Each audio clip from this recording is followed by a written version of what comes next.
Hello everybody and welcome back to the stream. So here we are developing a game engine live here on Twitch. It is also updated on the YouTube channel, so all of this is archived over on the YouTube channel. So for those of you curious as to what we're doing here, we are developing an engine called Kohi, and I'll drop a link here in the chat to kohiengine.com, which is the main website for this project, right? So it's a game engine that we're entirely building on camera, or at least I would say 99% of it. It started off as a YouTube series, and we now actually do most of the development here on Twitch. It is open source, it's royalty free. I will never charge anything for this engine to be used whatsoever. All I ask is that you give me credit if you do use it, but that's it, right? So you can go here to the GitHub. It is Apache 2.0 licensed, so it's a very permissive license. All I ask is that you just say, hey, I'm using Kohi, and that's it, right? So there's never going to be any royalties. There's never going to be any fees for this engine. It's completely open source. It is all written in C, not C++, but C, and we are using Vulkan as our first rendering backend. We do intend to support other rendering backends, such as DirectX and probably Metal. I might do OpenGL, but that's kind of deprecated nowadays, so I don't know if I'm going to bother. But the engine's been architected in such a way where the renderer itself is a plugin, so we can actually swap that out on the fly as needed. Okay, so before we jump into the actual the stream itself, into the content, I do want to take just a quick second here and thank the supporters of the channel, starting with all of our supporters from Patreon and YouTube, beginning with our partners here at the top. That's the highest tier of subscription over on YouTube and Patreon. And then we also have our supporters here, who are the other tiers of support, both on Patreon and YouTube, as well as Twitch subscriptions. Thank you all very much for your support. I greatly appreciate it. And of course, I would like to take a second to thank all of the viewers here or on YouTube. Without you guys, this project would not exist. So thank you very much for being here. That being said, this is designed to be an interactive stream. So if you guys have questions along the way, or comments, or things that you'd like to state, feel free to jump into the chat. I do keep an eye on that, and I do like to interact with you guys. So bear that in mind. All right. As for what we're working on, we are working on what I'm calling a standard UI system. So it's one of a few different UI systems we're going to have. And the reason that I'm calling this standard UI, and the reason I say that we're going to have different systems, is because more often than not, your actual gameplay UI system varies greatly from what you would use in something like an editor or an that type of application. So our standard UI is what we're going to be using in our editor application. So that's got all the things that you might think of in your typical desktop application. So I've been sort of kind of putting together a sort of image here that we can use for all the various controls we're going to have. This is far from done, right? But just to give you guys an idea, there's a basic window, a panel, scroll bar, text box, radio buttons, check marks, or checkboxes, things of that nature, right? So those are the kind of things that we're going to be making in this system, right? So the standard UI system is not part of the core engine. Like a lot of other things with this, it is a plugin. So this operates completely independently of the engine. If you want to use it, you can. If not, you can unplug it and plug something else in, right?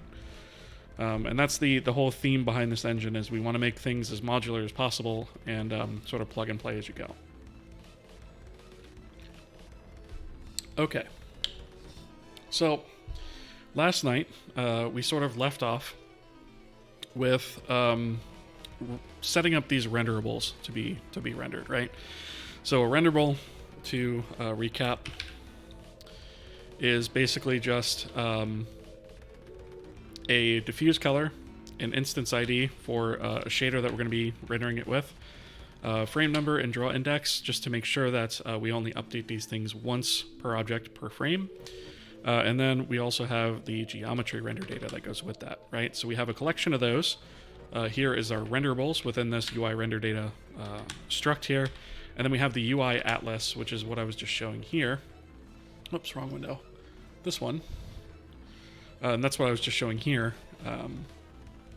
And that is going to be our atlas, right? So I don't know if we'll get around to loading that tonight, but that's the general idea, right? So our render call within this system is basically going to recurse down a tree of these UI controls that we have, these standard UI controls, and they will fill out a renderable object, or a structure rather, and append it to that overall structure. And then we will feed that to our UI pass, which will then take that data and use it to actually call out to the renderer and render those things to the screen.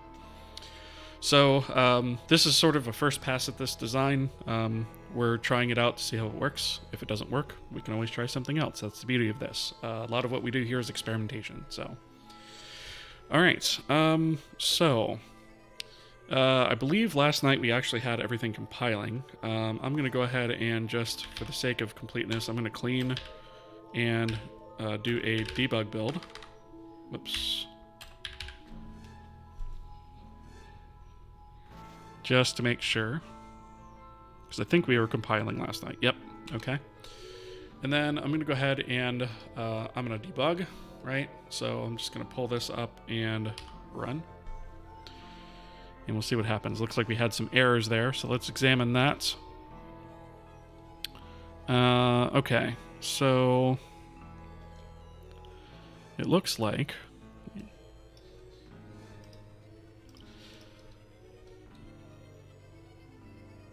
okay, we're compiling our shaders. These all look good. Built-in UI shader is getting compiled. Why are we doing this twice? Is our shader config wrong?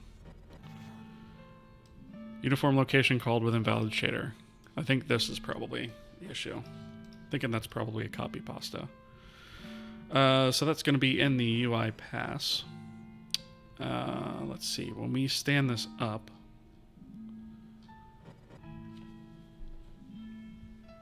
standard UI shader resource. So we are loading the right one here.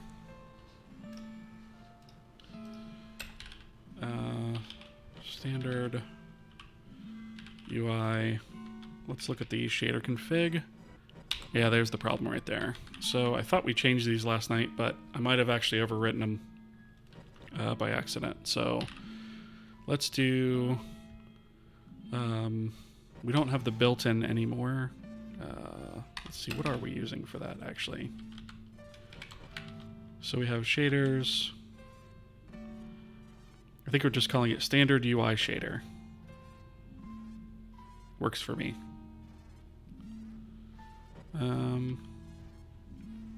Yeah, I'm good with that. All right, so standard UI shader, vert, GLSL, and standard UI shader frag GLSL. So that might actually be all that we needed to do. So let's just run this again and see where we get, right? Let's just make sure the shader compiles and all that stuff. Okay, so we still got some errors. Okay, we're at least loading the correct shader now. Shader compiled successfully, so that's good. However, we are still loading an invalid shader. So we called this... We might have a mismatch in what we are actually loading here. This is shader.standardUI.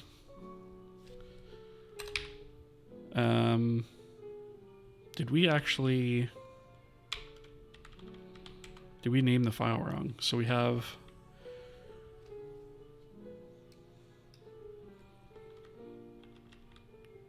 shader.standardUI. That looks correct to me. So it loaded those. Okay.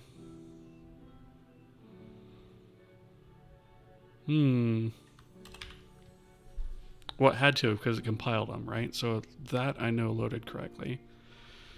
Did we use the wrong shader here somewhere? SUI shader name is that.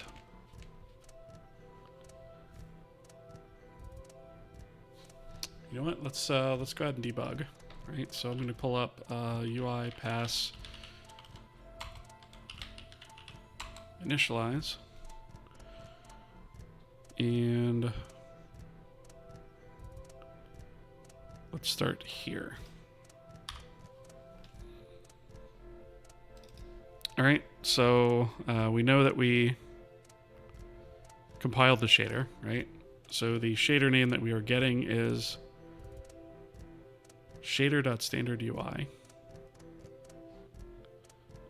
which is the same thing that we used to load it. So that should be, oh, you know what?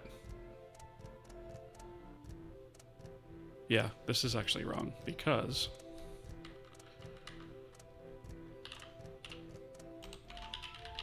the name here is actually wrong, right? So it actually uses this name as opposed to the name of the file, which I don't know that I love. That you can specify those separately, because that's kind of a vector for bugs, right?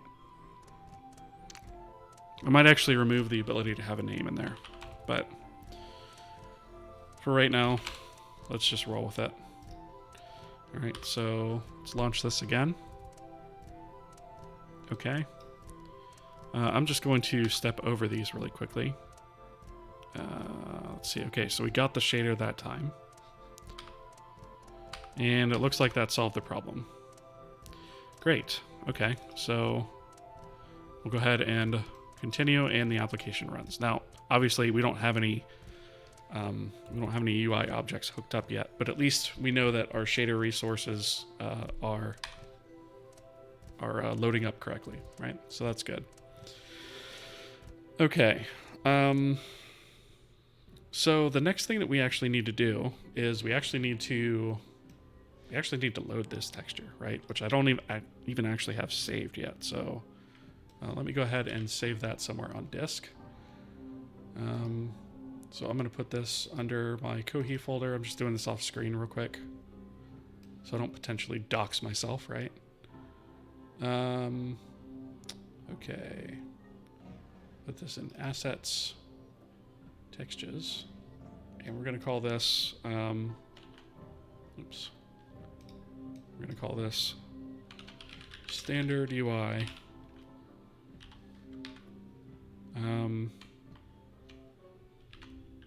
Atlas. All right, and we're going to save the GIMP version of this, right? Because that's what I'm using as, that's what I'm using as my editor, right? So I'm going to save that, and I'm also going to export to the same folder as a PNG. All right. Should be good. All right. So let me just confirm that that's there. Not terrains, textures. It looks like it's going to be because we've got a star there now. Right, we have both of our files here. So that's the XCF, which is the GIMP file format, and then standard UI Atlas. Cool. All right, so let's go ahead and get that texture loaded up, create a texture map for it, and load the resources that that texture map is going to need. So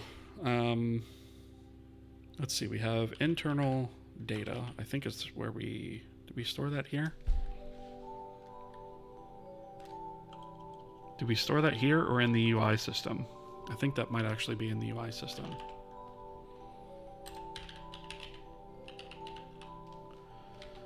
Which I suppose is okay for now. We should probably make that configurable. Yeah, there it is right there. So that's the texture map. Okay. So when we initialize this, we're going to do that here. Do we have texture system? We do not. Include systems, texture system.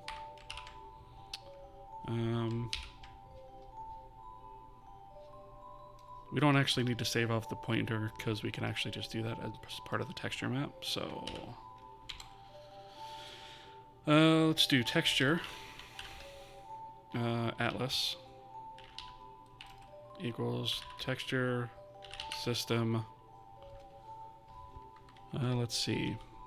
Choir, I think, is what we're going to want to use. If it's not been loaded, triggers it to load. Yes. So we want that. The name is going to be...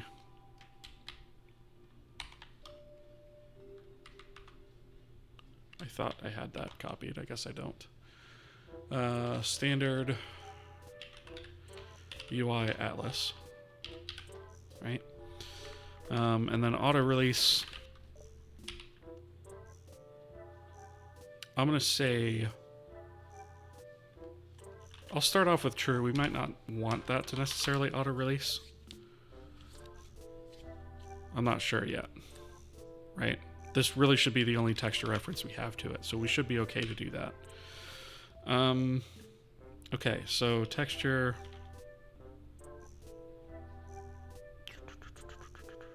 Texture system. Do we have something in here that creates a texture map? Or was that all done manually in the material system? I can't remember. Let's look in the material system.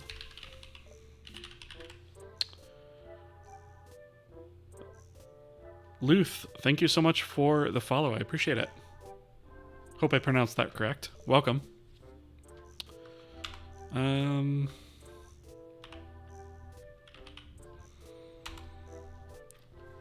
we have a sign map. Render a texture map resources acquire.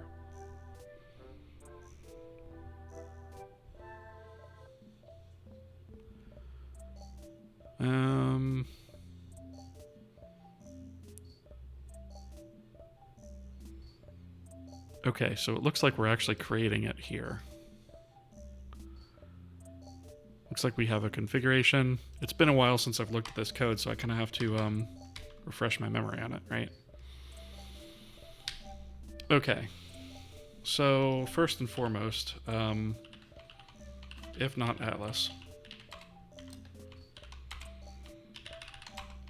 K error, unable to load Atlas texture using default.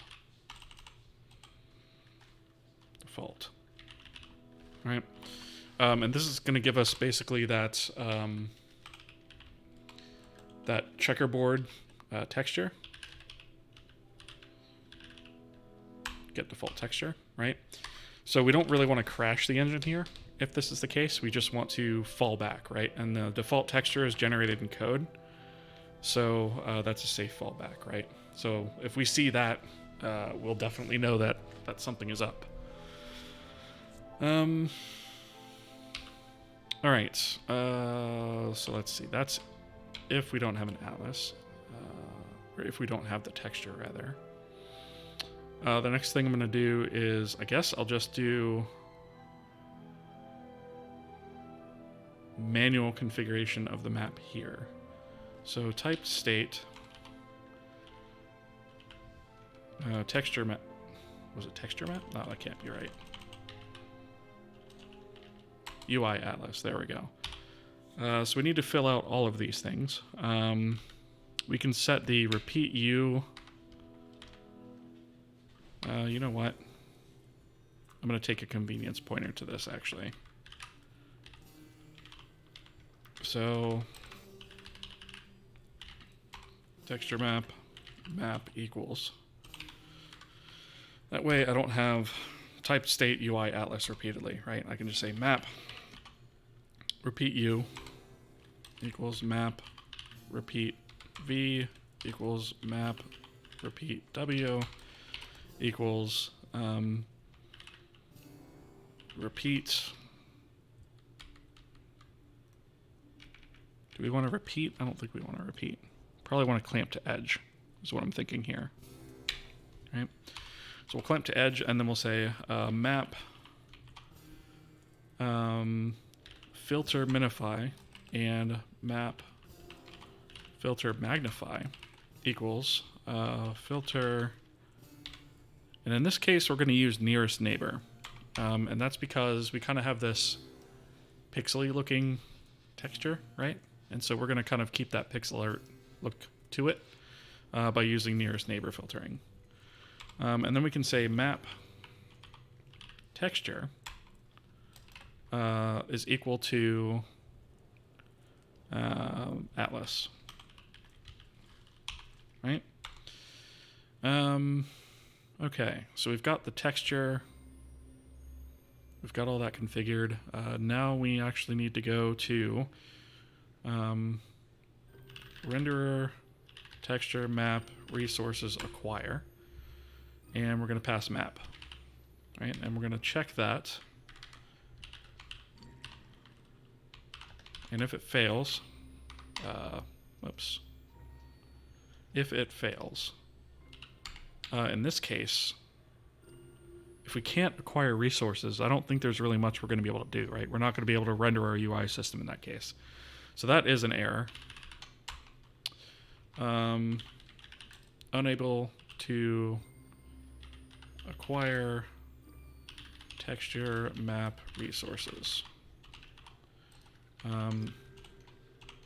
Standard UI cannot be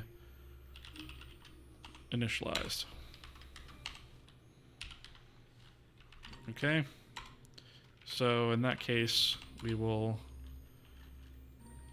return false. All right. So, I feel like there was more to that we were going to have to do, but maybe not.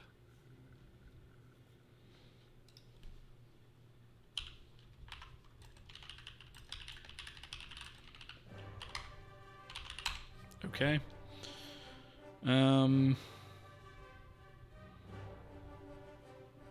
So if we see this trace message, then we'll be good. You know what? I'm actually going to change this to a warning.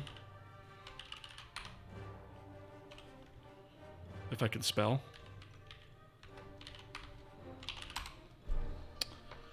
Okay. So, and I'm changing this to a warning because we do have a fallback that we can rely on and move forward, right? This is an actual hard error that's going to boot us out. Okay. So, in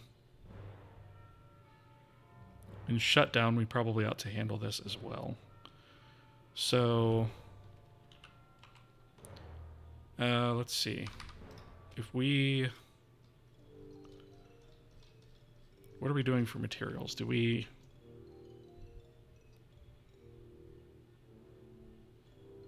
Okay, we release the texture first and then the resources. Okay. We want if type state UI atlas texture, then still have to do it by name, which is kind of crappy. Texture name, oops, texture system, release, typed state, UI atlas, texture name. And then we'll say type state, nope, typed state, UI atlas, that texture is equal to 0. And then we'll go ahead and do renderer texture map resources release, and we will get the address of type state UI atlas. Actually, that's it.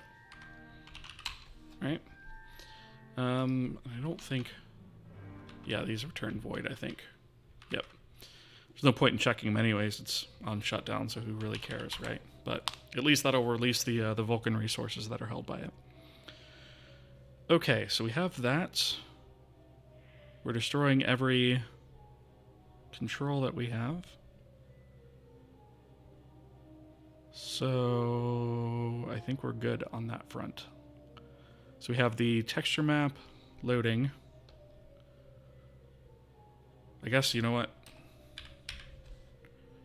Let me actually run this real quick. We're not going to see anything different, but I want to make sure that we're at least not erroring out at this point before I continue.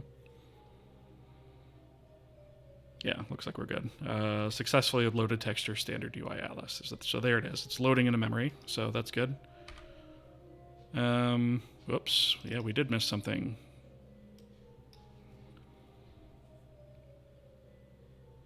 sampler. Shouldn't we have gotten rid of that on the shutdown, though?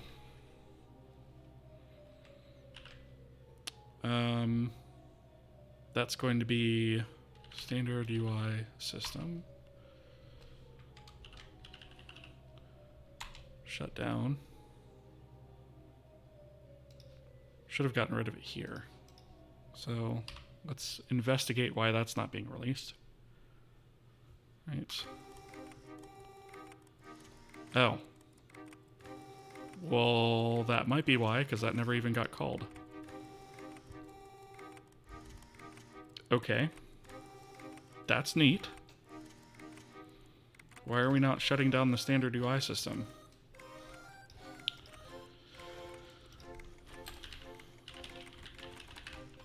UI system shutdown.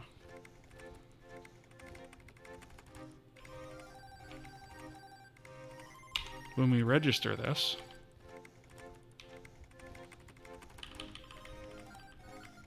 initialize, shutdown, UI, oh, I bet I know what it is. I'll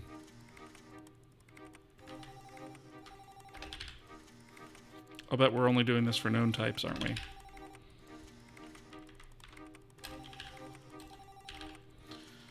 System manager, C, shutdown known systems.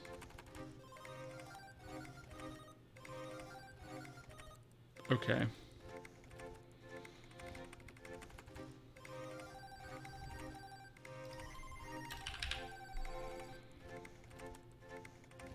So systems.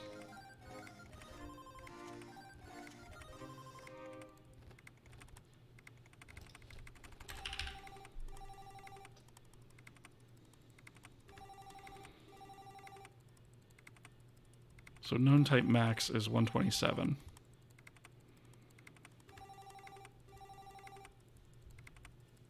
So I guess we probably ought to handle these two ranges, right?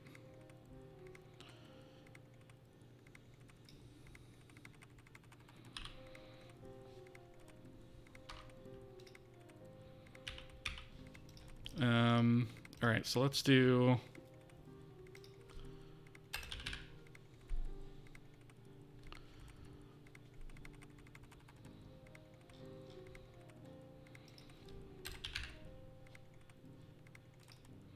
Let's do a new static void shutdown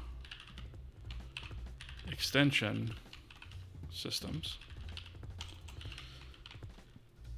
So this is for like official plugins, right?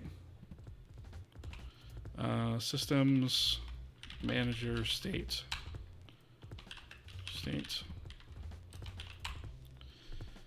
And let's just paste this right here. All right, so I'm going to grab this and also put another copy of it here. And I'm going to call this user systems. And so we'll get rid of this. And we'll get rid of this. And we will for u32i equals 0, I is less than, let's see, k system type extension max plus I.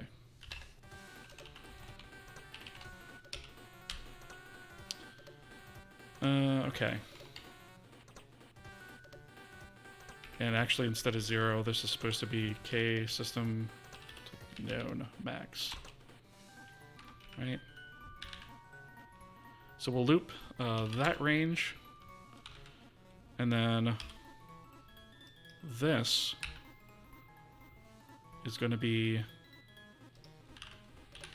extension max to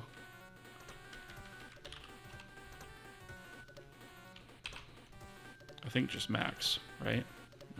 max. Yes. Okay, and that's gonna go to the end of the list. Okay. We are gonna have ads here in a second, so I'll pause for that.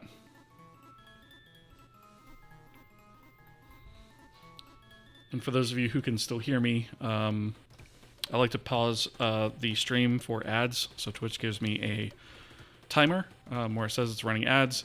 It varies by locale and what platform you're on. So some people get more ads than others. Some people don't get the ads at all. But for those of us out there who do get the ads, I like to pause the stream so that you guys can hear what I'm saying as I'm coding, right? Because otherwise you guys kind of miss stuff. So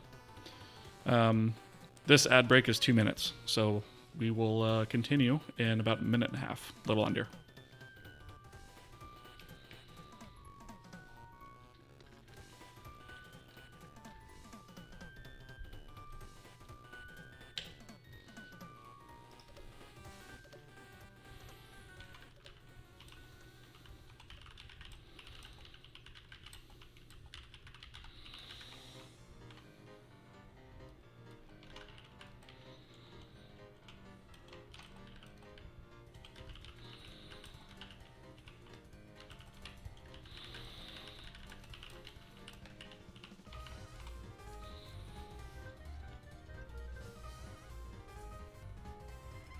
Got about 30 seconds left on ads, and then we can continue.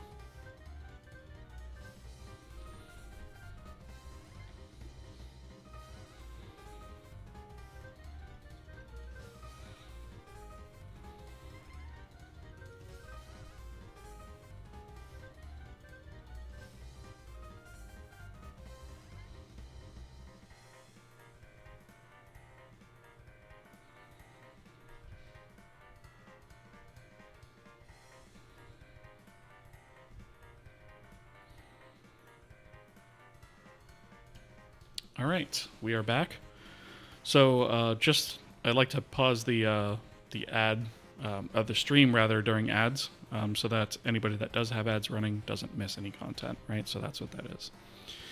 Okay, so we have both of our loops here where we can go through and check to see if that particular system at that index is set up and shut it down if it is. So the idea here is that any of these systems that are extensions or that are user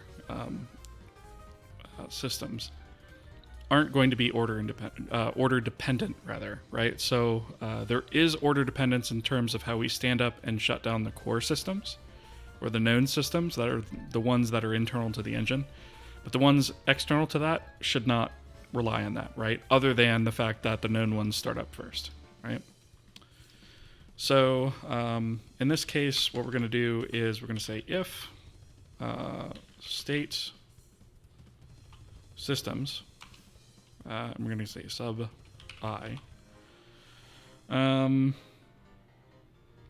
I guess we could check, some of this other stuff too, right? But like, there's really no point. We could just check to see if there's a shutdown function pointer, right? So if there's a shutdown function pointer, we'll say state systems sub I shutdown. And then we're going to do state systems sub I state. Pass that along, right? And that's all there is to it, right? And it's going to be the same exact thing down here. And that just allows us to control those separately. So that was something we were missing, and now we're not missing it. So let's go back to the top, and I'm going to paste those definitions here, but nuke the definition part of it. And just forward declare them, right? So shut down known systems, okay? And we're just gonna do shut down, what did we say? We're gonna do extension systems first, so state, and shut down user systems last. State. All right, and that should get us the shutdown that we're looking for. So let's go ahead and try this again, and that should eliminate this error for us. Okay, so we launched up correctly, and now we shut down. Oops.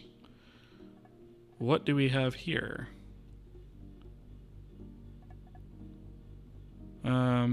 Okay, so we have a seg fault.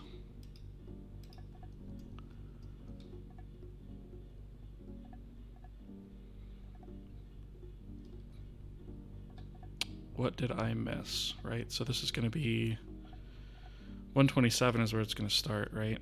That doesn't look promising. Are these pointers and I just forgot about it? I don't think they are. Oops. Wrong window.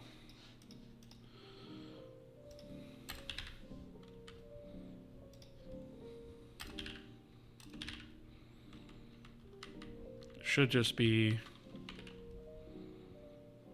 Yeah, that's what I thought. They're not pointers at all. So why is this seg faulting? Oh. Right. Can't quite do it in that order. It's actually got to be the opposite order that we shut down, right? Because if you think about it, we can't have this potential dependency tree. Like, both of these things could be dependent on these guys, right? Or user systems could be dependent on extensions and the known systems. Extensions can be dependent on the known systems. So actually, the order of these has to be the opposite. So we have to go user systems first, then extensions, then known systems. What? Yes. I must have accidentally written to it in VS Code, I guess. Okay. So let's build that. And don't save. Right. Okay, and exit. And yeah, so we have this breakpoint being hit here, so I'm going to get rid of that. And shut down, and we have no more errors, right? So now we at least know that our system's being shut down. We were kind of assuming that before, but since we hadn't exercised the code, we didn't know about this. Cool. All right. So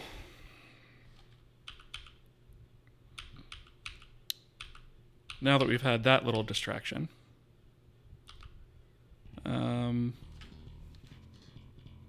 I guess the next thing to do is to start setting up some panels and getting those things to render, right?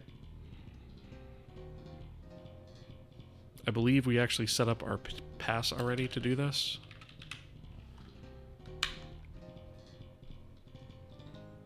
So we have our initialize, execute. This is all our old stuff, renderables. So I think I set all of this up last night. So I think all we have to do is actually add a control, right? So let's see. So we essentially should be able to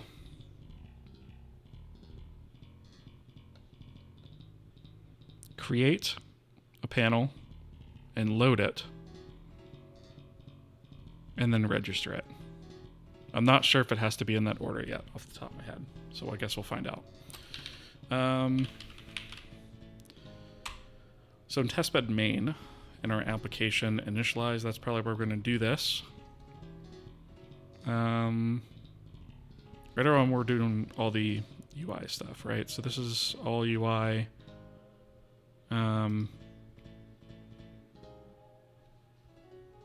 Okay, yeah, I think we can do it here, and this will be safe. So, standard UI stuff.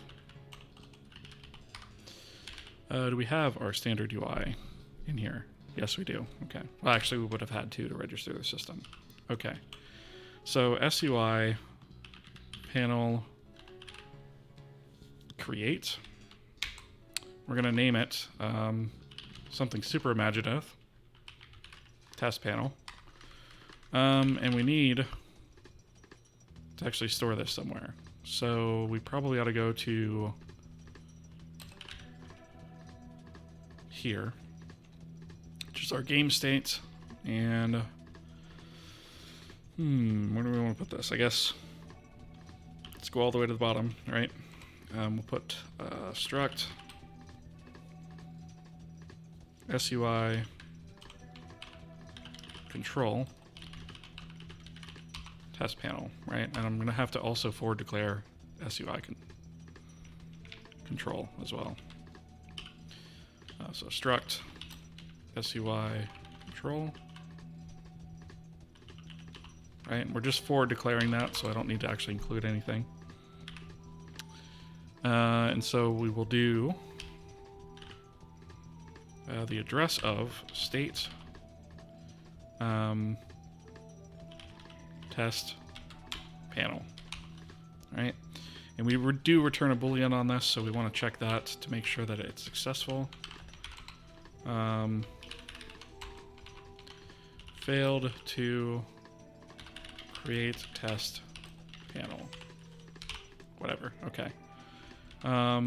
Otherwise, if we're successful, then we'll go ahead and load it. So SUI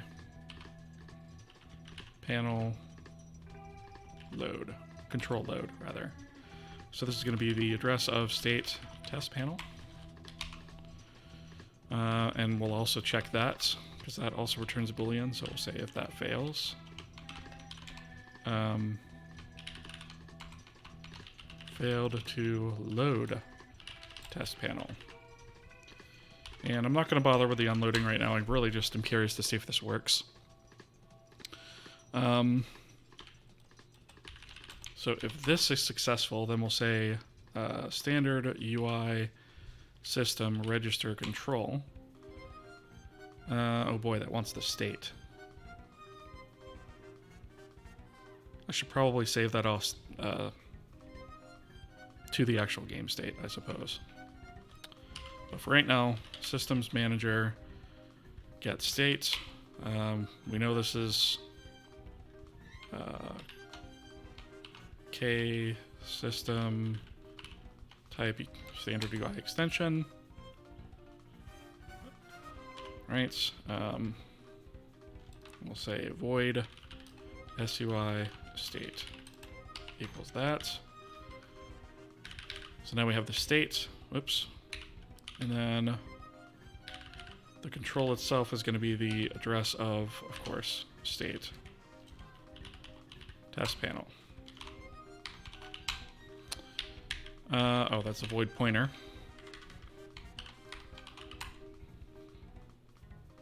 Weird Trash Can, hello. How's it going? Welcome. How are you doing today?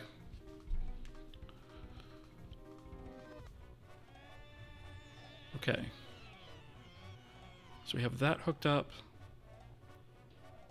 Our update's going to be hooked up by default because the systems manager will take care of that for us. The only thing that we don't have hooked up, I don't think, is this render system, or this render call. Unless we did that last night, I can't remember. Standard UI system render. Actually, I vaguely remember doing this last night, come to think of it.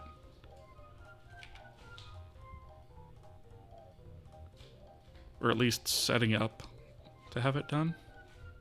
Testbed main C. There it is right there.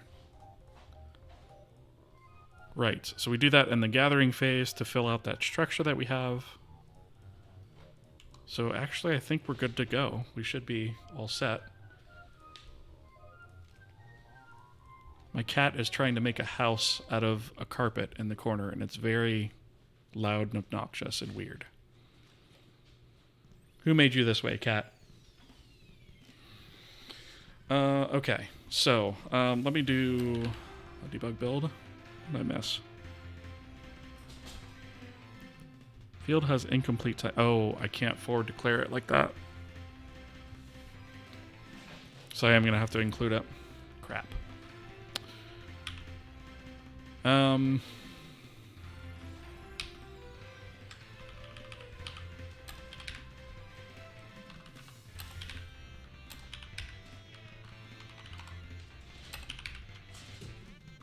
Why are you not going to definition? Well, that's really annoying. Okay.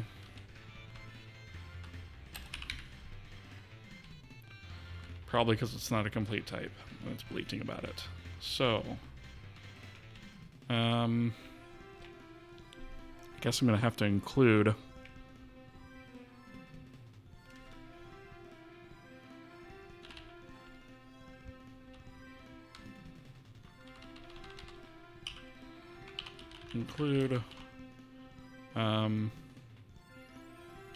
standard UI system. And then that means I can actually get rid of this guy.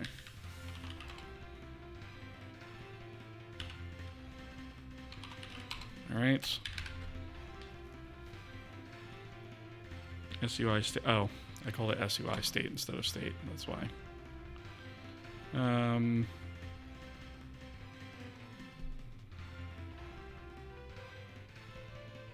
Wait, what line was that? 587. Yeah, it was right here.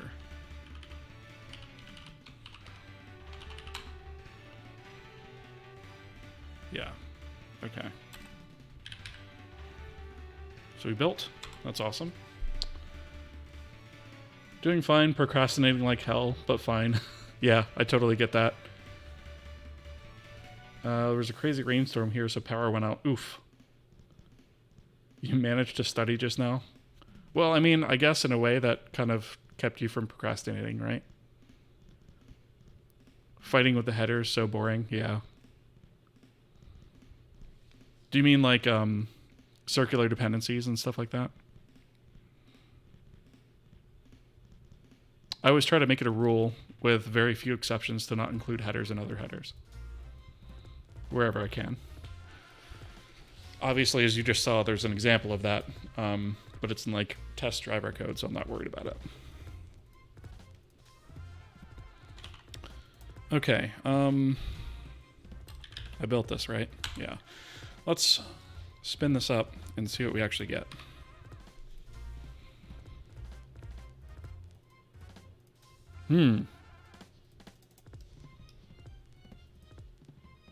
That's interesting indeed. So I don't see anything on here. I wonder if it's even... I wonder if maybe my winding order is backwards or something stupid. Oh, I bet I know what it might be.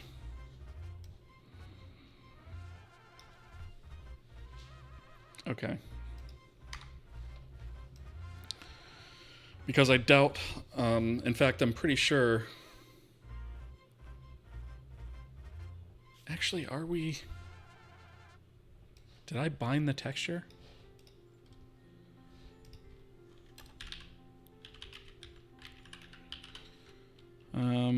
Let me try something real quick. Let me do... Samp diffuse. So I know this is looking for it. I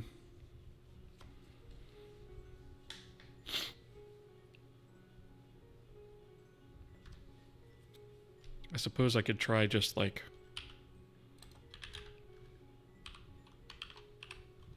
doing that, right?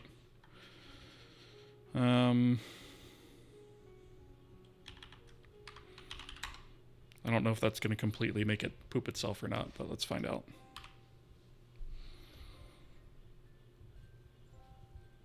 Thought I saw some shader warnings in here.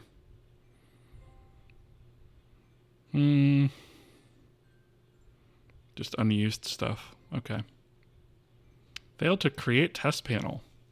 So it tried. Did not succeed. All right, so let me undo this change. It's not that. So let's actually go to test main. What line is that? 578. And let's try and figure out why. Right.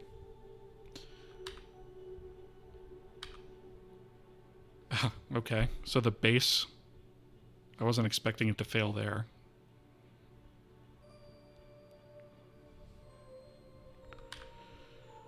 So we have name and we have out control.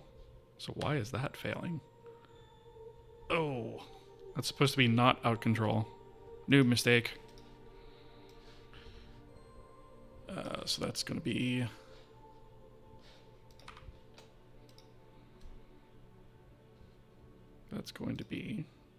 in the base. Right here.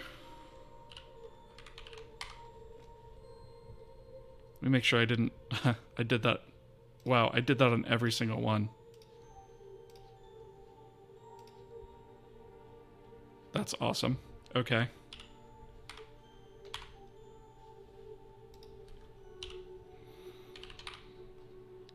So these should all be not conditions. Apparently it was tired when I wrote this up. Okay, those ones all look correct. These I know are correct because they stood up.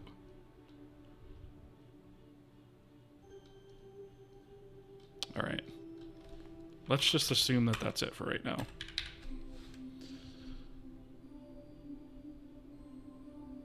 Those wrong ifs always happen to you when you're tired? Yeah, me too. It's stupid crap like that that I miss when I'm really tired. And I was tired by the time I got to this point yesterday. All right. So we'll step through this. This really should be... That really should have been the only point of failure, right? So, like, all of this stuff should work just fine. The loading should be good as well. I'm going to skip past all this crap. I'm going to skip to here, actually. Whoops. All right. That's interesting.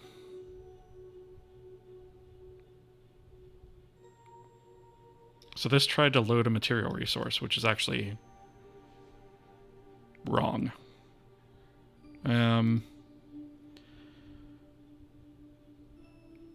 Would it give us the default material? Probably. Yeah, that's an invalid ID. It gave us the default material. We probably shouldn't be doing that.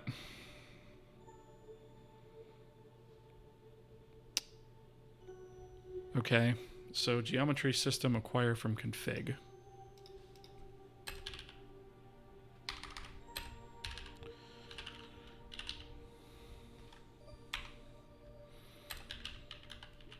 Acquire from config. Let's see. Create geometry.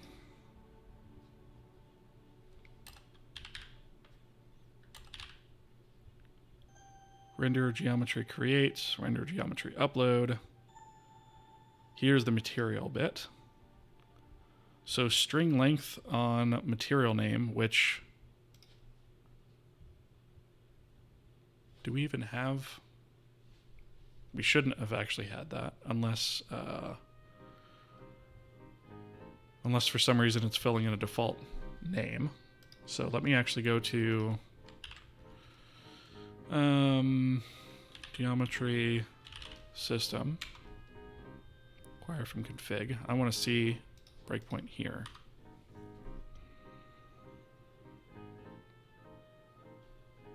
You know what? That's gonna run for the other things that are ahead of it. I'm gonna disable that. And now that I'm here, I'll go back and re-enable it. So config, create geometry,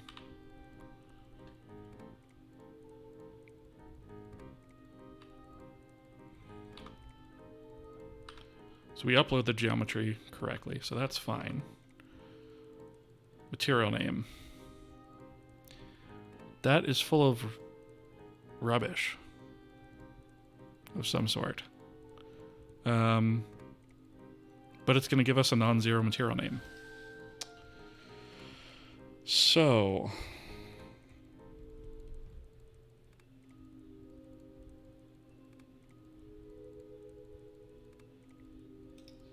let me relaunch this one more time.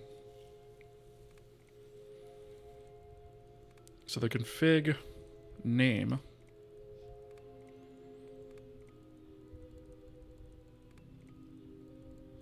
not name, material name. Test UI material.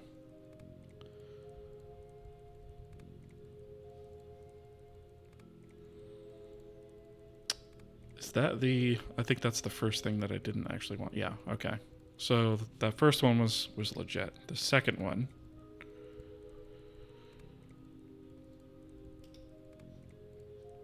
material name is full of rubbish.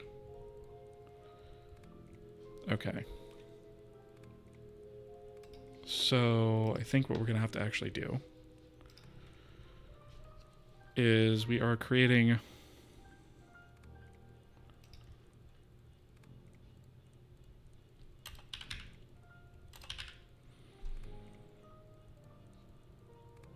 our geometry config here.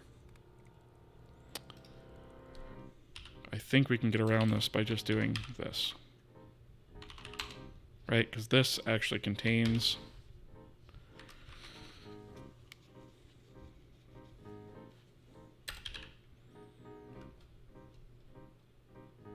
name and material name. Okay, so yeah, we should be zeroing that out anyway. Okay. So that should mean that we don't actually get a material, according to this. So we only load a material if we actually have a material name of any length, right? And since the material name is going to be all zeros, it's not going to have any length, so we should skip this step. All right. So let's go to here, and I'm going to kill the breakpoints and run again. Just see what we get. All right. I shouldn't have killed all the breakpoints, actually. I should have kept this one.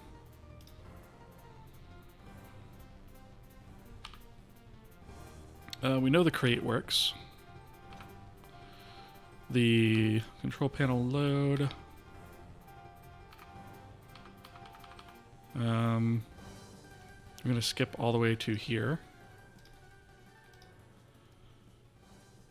Okay, so we didn't get any material errors here this time, right? So our geometry material should be a null pointer, which it is.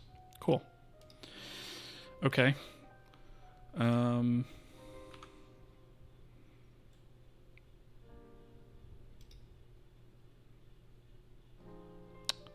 right, so now we do our texture map creation. This returns a Boolean. We should probably be checking this. I'm going to step into it for now.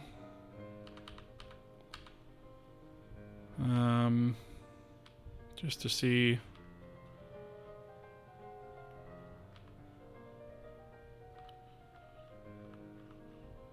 That this all runs correctly, which it looks like it is so far. Render buffer allocates. Yep, that did the thing. So bindings.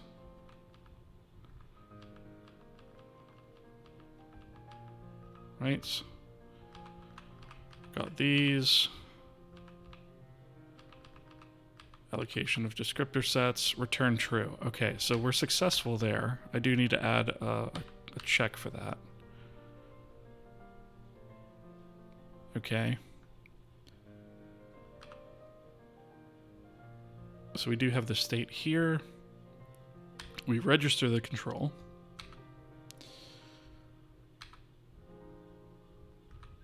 Okay. We put this in inactive controls. That's right. We have to activate the controller, otherwise it won't render. That's what we're missing. Okay. All right. So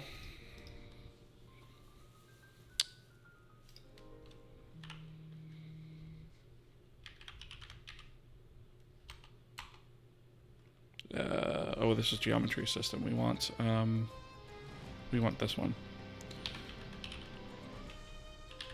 Active set.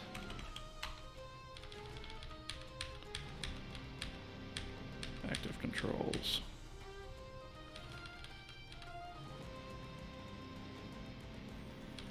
Yep, because we only get updates on... Okay, so we update active controls. Register control, that puts it in inactive.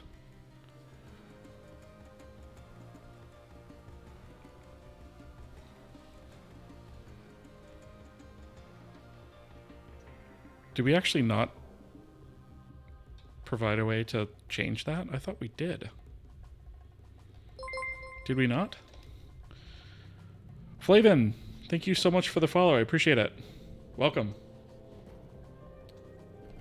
Let me check up on chat here, because I've been missing some messages. So I'm using C++ right now. Honestly, there's headers inside of headers everywhere. STD namespace makes it impossible to forward declare. Yep, hate it. Those wrong if always happens. Those wrong ifs always happens to me when I'm tired. Yep, I saw that. Do you any way of making CMake build with multi-threading on Windows or Make? I doubt it, because you can't really... I mean, I suppose you could build different libraries on different threads, but you can't really multi-thread that because it has to sort of be very sequential in the way that it processes. So, yeah, it never compiles using all the cores. That's not a surprise. There's not really a way that you can do that because of the way that compilation unit resolution has to happen. Redstone 4D, want to know something dumb I'm doing? Sure, go for it. Might not be as dumb as you think.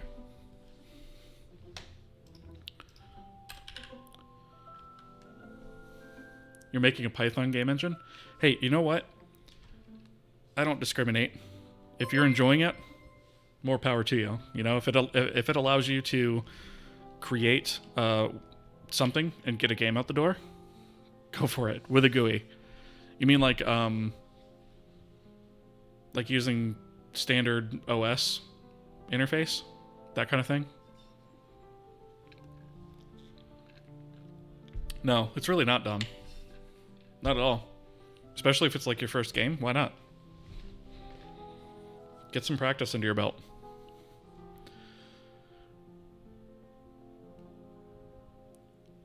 Like using Go.Unity, you know, not like Bevy. I'm not sure what you mean there. RenPy is a thing. Yep. It is very tailored to specific things. Yep, you're right. But it is a thing. I mean, people have done it, right? If your game is simple enough, it makes sense. I don't see an issue with it, right? Buntology, by the way, thank you so much for the follow. I appreciate it, and welcome. Bevy doesn't have a GUI as far as I know. Yeah, I don't know. I couldn't tell you. I've not used it. Okay. Well, that's pretty funny. So we actually have this concept of active and inactive controls, but... Wait, update active. Isn't this supposed to...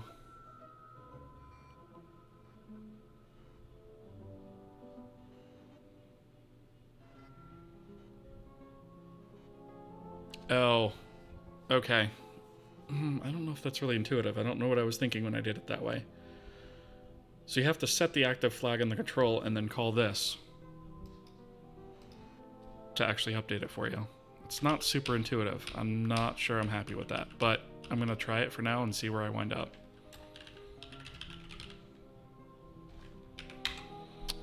Okay, so at this point, we've registered the control. state test panel active equals true, and standard UI system update active SUI state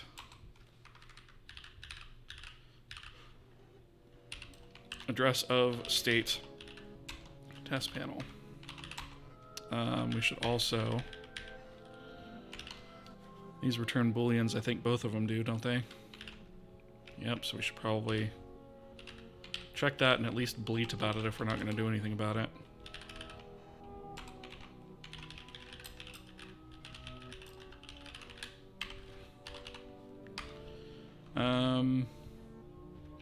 And then I guess I can loop the rest of this under the else state there. And then if this fails, which I don't know why it would, unable to update active state. Okay, let's try that.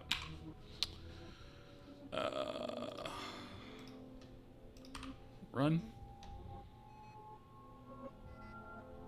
Okay, so we create, we load, we register the control, and we update its active state.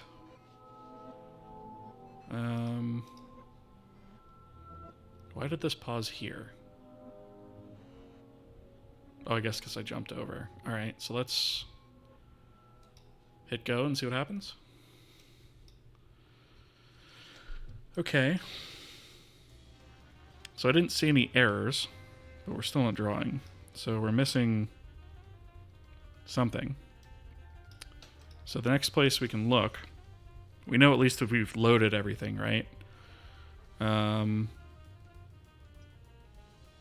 So the next place to look is probably going to be in prepare frame. In the UI pass. Because we did add this guy. Alright, so let's go ahead and let's do this. Oh.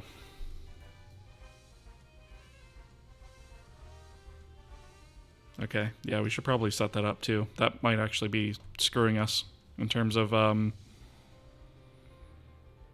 think if it can't find an image, would it use an alpha of 0, and maybe that's why we're not seeing it? Might be. Might very well be.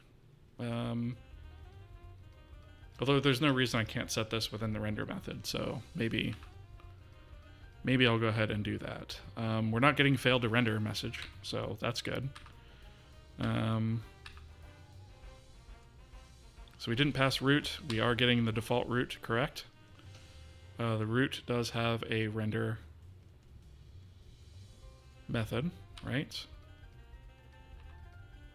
Okay. And then, oh, root children. Oh, that's why.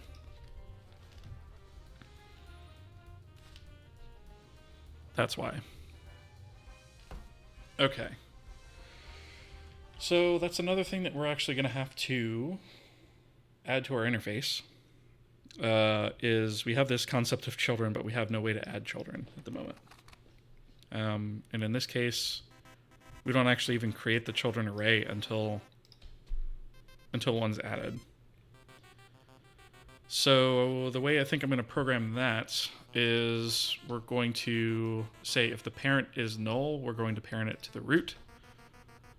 And if the parent actually contains a pointer, then we'll just parent it to whatever the pointer is. And that should give us what we need there.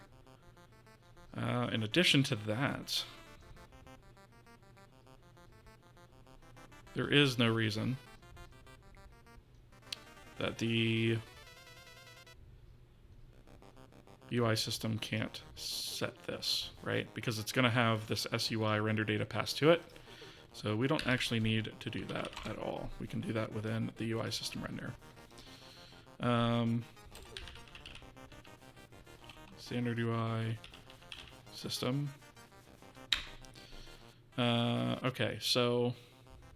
Oh, we got ads.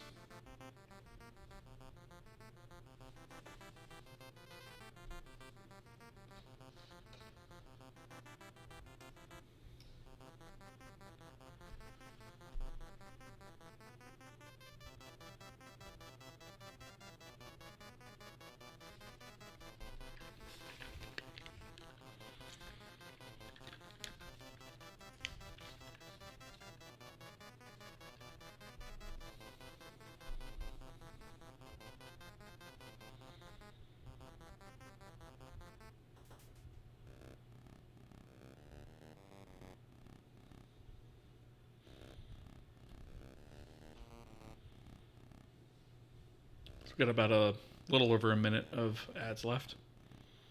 For those of you who can still hear me, because you're not being served ads right now, there is a variety of ads that are served, depending on what platform you're on and what region you're in. So some people get ads, some don't.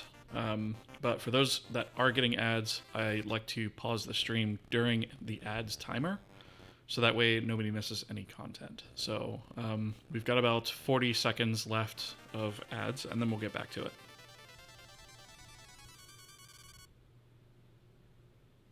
Ads, you're in Bulgaria? Yeah, so you're probably not going to get them, right? But a lot of people in the US do, for sure.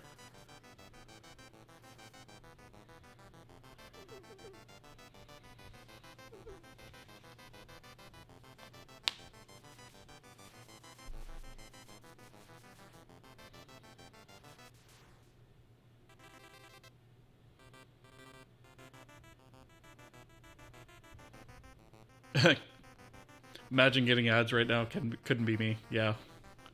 Like I said, it varies heavily on region. Anyway, we are back. So just catching up on chat really quickly. I just want to make a budget Go dot but Python. I mean, if you pull that off, more power to you, right? Unless you give up on it. But you got sprites fully working. Sweet. Good stuff. When do you allow yourself to use memcopy? I use it quite often, actually. It's just it's buried under a platform memory copy that I have. It's just called copy memory. But yeah, I use that a lot. Oh, thank you for the stretch redeem. I'll go ahead and do that real quick. Appreciate that. And you made a... Oh, mouse position function. Yep, that's always important. Yeah, that was one of the first systems we put in place, actually. After a memory system, we put in an input system with mouse input and all that. And that's going to be another thing we're going to have to tie into this UI system for sure. All right, so you know what? Let's take care of the render thing that we found first. So in here, type states. So before we actually do the rendering stuff, we also had said that we needed to fill out this render data UI atlas. So render data UI atlas equals type state UI atlas. I think that's going to need the address of that, actually. Right, so we can just do that right there. We don't need a separate call for it or anything like that. Okay, so we need a way to parent and unparent controls, right, to one another. So the way that I'm going to do this is probably right underneath register control. I'm going to go ahead and say KAPI. We're going to return a boolean just in case it happens to like not find one of the objects or something. Or in case, well, I guess it doesn't really have to search for it, right? But like it could potentially, like maybe you pass a null pointer or something. So standard UI system.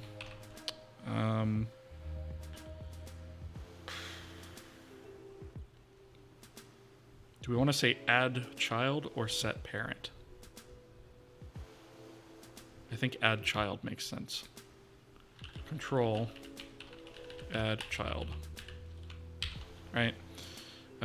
So we don't actually need the state for this one because all we're dealing with here is controls. So we have SUI, control, parent, SUI, control, child. Right? And actually it's going to have a very similar signature, which is going to be remove child, right? So we'll implement these guys.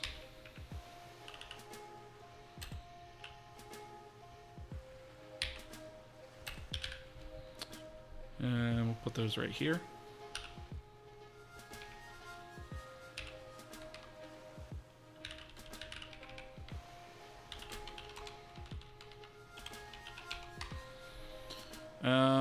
And we'll go ahead and say if not parent or not child, return false. Otherwise, return true. And we're going to do this for both. So might as well just add that here. But copying memory is slow. How do you justify that cost? I try not to do it during runtime all that much, right? Like most of the copies that I actually do are like the memory copies are not necessarily in the middle of a frame per se, but like it's loading config and things like that. Stuff that is okay if it's not like critical performance because it could technically be multi-threaded. I don't think Python would appreciate my bad code plus 3D. I mean, yeah, Python, you're going to run into performance issues for sure, but... By the way, I saw that multi-threading Vulkan DirectX 12 is mostly populating command lists and different threads. Is that all, or there's more to it? I guess that's really it, right? So, like, we haven't done that yet here, but we kind of have the setup for it to be able to do it. Really, the only thing you have to bear in mind is you have to make sure that the queue you're using is not used by multiple threads, for one thing, to execute that command buffer. And so you could multi-thread things like uploading data to the GPU, right? Which is something we still have to actually do. That's probably the biggest thing I would want to multi-thread, to be completely honest. I suppose you could argue building up command buffers could be multi-threaded as well, and then you could actually execute it on a different core. I'm not quite at the point where the work behind that would actually make sense to do. I think that would probably be more work than it's worth at this point for that part. But multi-threading the GPU data uploading would be sweet. I used to think that we could multi-thread like the present calls. No, I don't. Well, I say no. I don't think so. I don't see why you would. Unless... Well, no. I actually can't think of a reason why you would. Tammin, good evening. Hello. Welcome. Is KAPI a sort of annotation? How does it work in C? So all KAPI is basically defines an export. It's mostly a Windows thing. Because Windows does not export symbols by default on a shared library, whereas GCC and Clang do. So it's really it's more of a Windows thing. But I just have it in code to kind of do it across the board. So if I look at my defines header file, we have, where is it? I think it's, where is it? K inline, K exports. Here it is, right here. Right, so I am doing stuff for GCC/Clang, right? I'm setting the visibility to default, but it's already default, right? Whereas in Visual Studio, if you're using that as a backend, it actually uses DeclSpec DLL export, right? So that's just a way for me to sort of be able to do that in a cross-platform way and make sure to say, hey, this should be accessible from other libraries. Windows should be spanked, yes. Posture check, thank you for redeeming that, appreciate it. GPUs are very bad at it. You mean multi-threading, or? I was thinking about sending the data to the GPU on a separate thread. Yeah, so that's probably the primary thing you'd want to multi-thread. I'm not doing that currently, but it is something that I eventually do want to set up. We're just not at the point where it kind of makes sense to do that because we're not loading enough stuff yet. Oh, GPUs can't do multi-presentation, yeah. They're very good at dividing single work with multiple threads, but very bad at dividing multiple work, yep. Yeah, so presenting is I don't really see how you would get a benefit from presenting on multiple threads anyways. It's not that intensive of a task.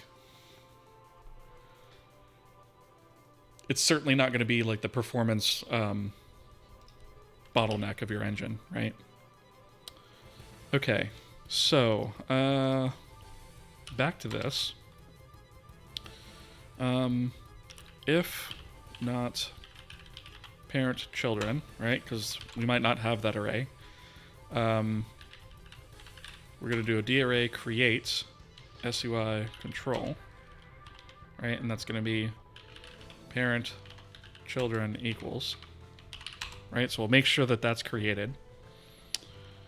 Whoops. Right, so we'll do that.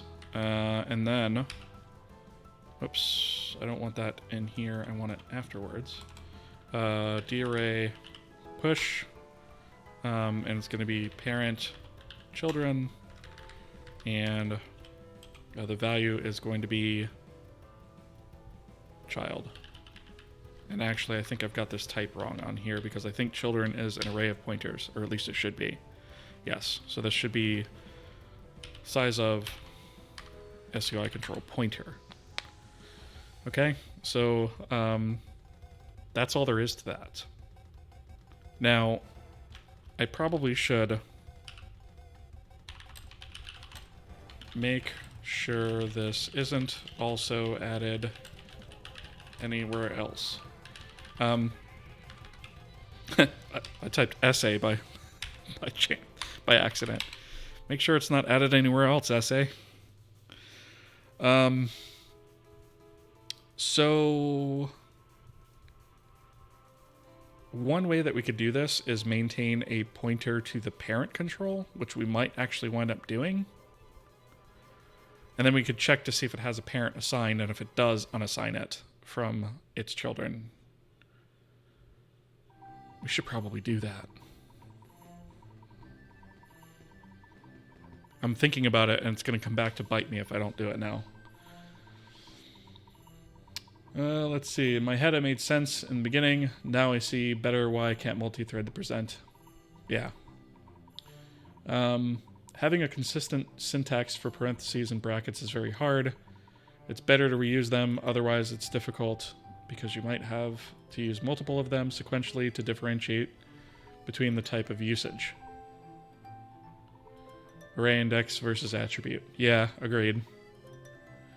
VK DirectX 12, directly D12, multi-threading is meant to benefit the CPU side of things more than the GPU. True.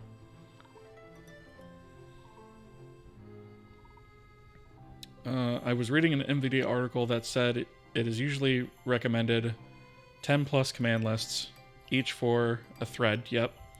And in mine that's like a lot. Nah, not really. Because if we were to combine that with our job system, right, you would be using a lot of them rapid fire, but you wouldn't be using 10 at once, probably. CPU thread. You don't really have control over GPU threads. It's all CPU.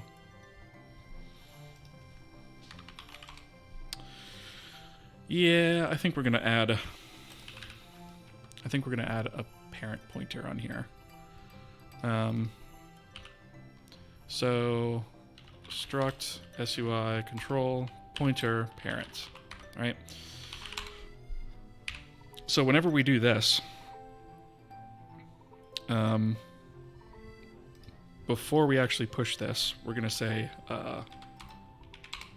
if child parent exists, then we're going to call standard UI system remove child. And we're going to say child parent child. Right? And I suppose we should probably check to make sure this doesn't fail as well. Failed to remove child from parent before reparenting. And honestly, if that fails, I'm going to return false. So that means there's some sort of weird bananery going on there that we need to investigate. Okay, so if it has a parent, we're going to remove that, in which case we'll also unassign this, right? And then it'll be safe to actually do this. So we don't need to worry about that anymore. Now in this guy, we just need to go and say, we need to actually validate that this child is a child of this parent, right? So first off, if not parent children, right? If that array doesn't exist, return false. Cannot remove a child from a parent which has no children. Right? That makes sense, I think. Right. The next thing we need to do is actually iterate that list of children. So we'll say U32 child count equals the array length, and that's going to be parent children. And then for U32, I equals 0. I is less than child count plus I. And then we'll say if parent children sub I equals child, right? Because we're just comparing pointers here, right? So literally the addresses should match. Then it's at this point we are going to say darray pop at. The array is going to be parent children. The index is going to be I, and we actually need somewhere to put. Actually, do we?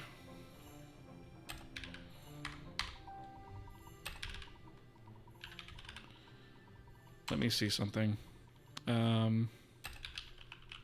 Pop at. Do we, if we don't have a destination, do we even bother copying? Yeah, we do. Okay. So that's required, which is kind of lame. Because we're just going to throw it out anyway. But SUI control popped. And then we want the address of popped. Okay. And then of course we want to break here. Actually, we can return true here because we have actually found it and popped it. This should be false with an error.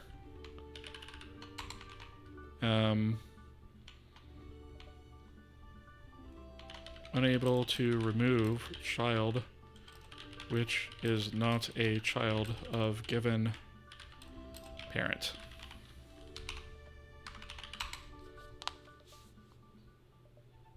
Makes sense. Okay, cool. Let's see.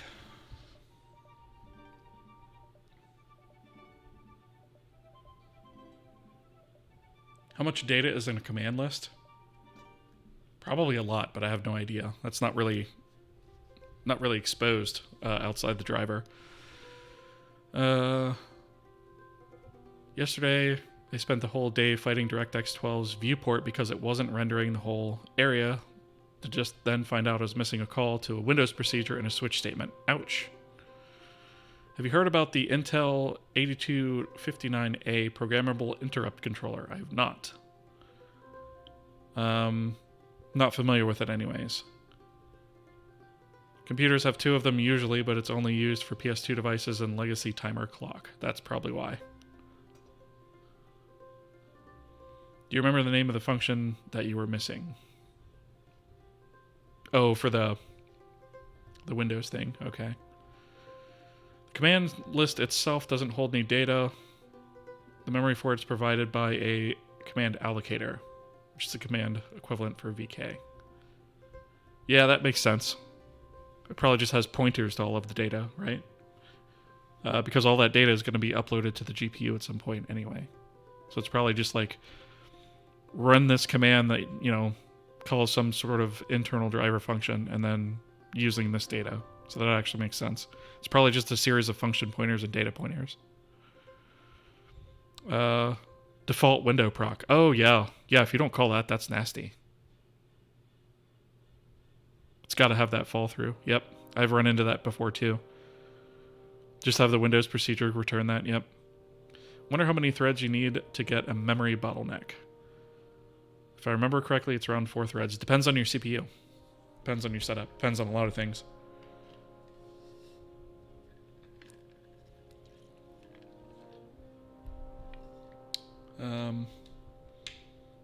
If you're doing something that's simple, I had it like that, but my default case was all messed up. In fact, I called default window proc, but I didn't return the result of the function. Yeah.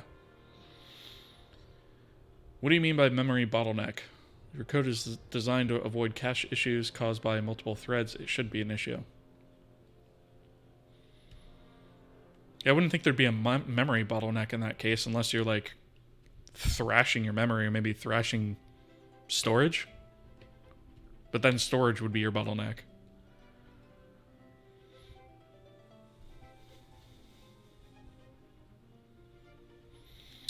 All right.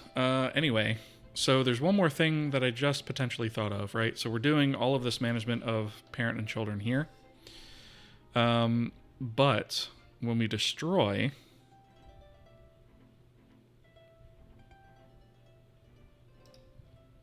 I wonder if we should handle that here as well.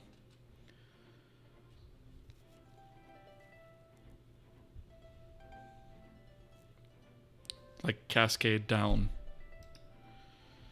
I'm going to put a to-do here and put a pin in that because I don't want to go too far down this route. It won't stop us from doing what we need to do for right now.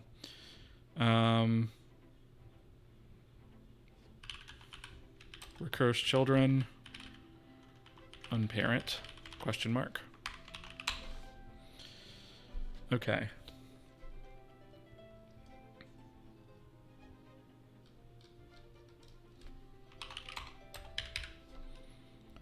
Let's try and run this. Oh wait, we can't run it yet because we actually have to do one more thing.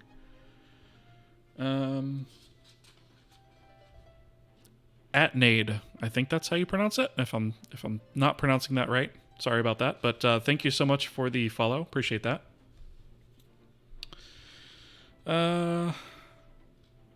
We actually have this. So we have the add and remove. But one thing that I said I was going to support, I now don't support, which was this. Right? So really all we need here is the child. Okay? And here we'll say if not parent.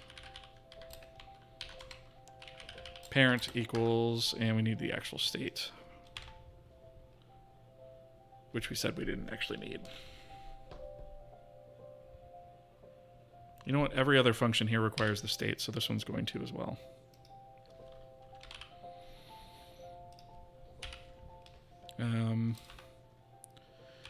Void state. put that there. And the state here as well. And here. All right. So parent equals typed state root. I think I'm going to need the address of that. Yes. Right. So if we don't pass the parent, we assume that it's going to be parented to the root. All right. So we're actually creating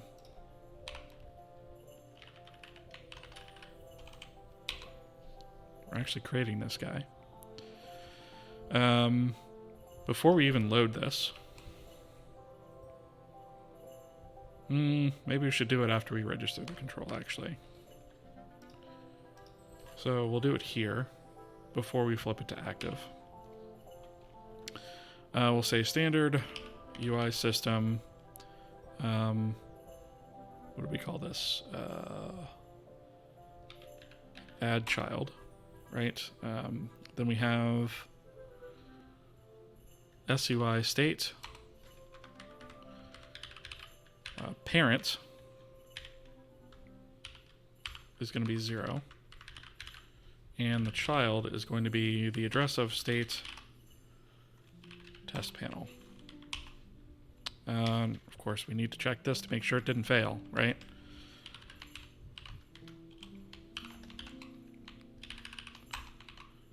Failed to parent test panel.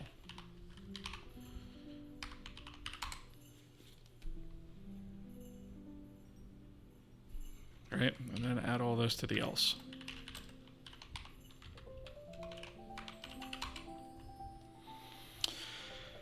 Okay.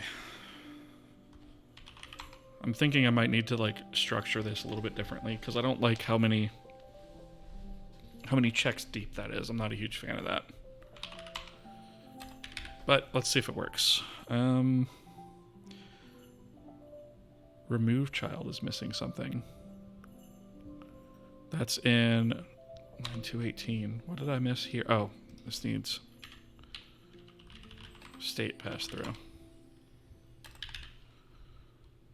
All right, let's run.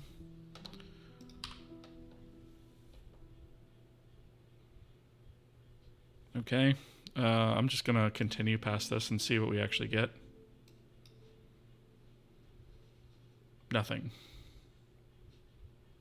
Okay, so let me go down here and let's actually have a look at how this function works. So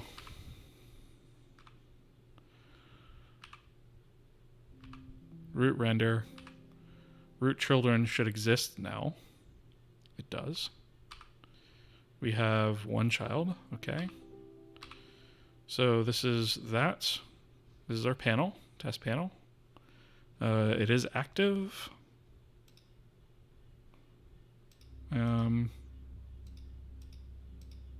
This might just be like it's getting rendered off screen or something stupid too. All right, so let's try to render this. Right, so this is actually rendering the control itself. Right, so this does have a render function. We're going to call that render function. Okay. We do have geometry, so we got that right. Let's go ahead and just kind of get all of this stuff. I think this is all probably going to work just fine.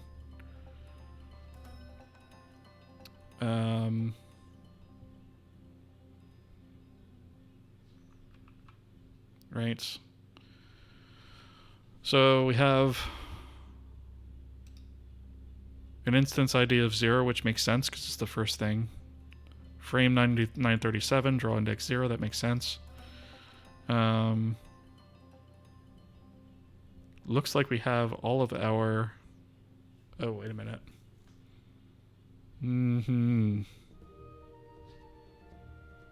I thought I told it to do vector 4.1. Wait.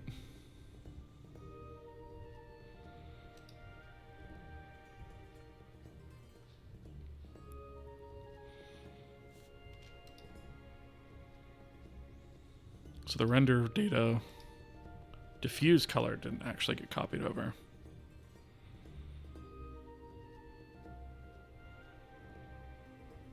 Wait, the render data has a separate diffuse color?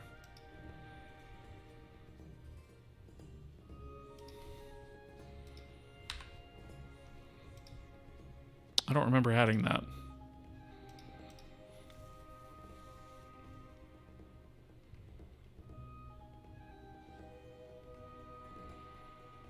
So if this has a diffuse color, I could just use this one.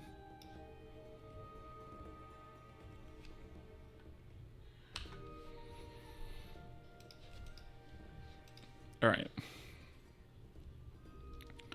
So let's do that.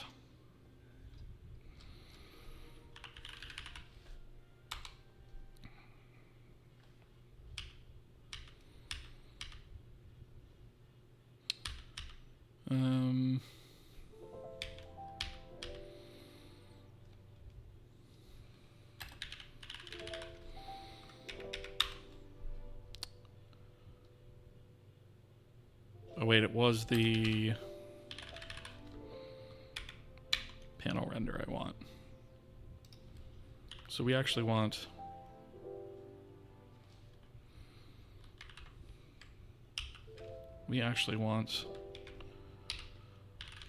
render data. And for the renderable, we're going to get rid of this.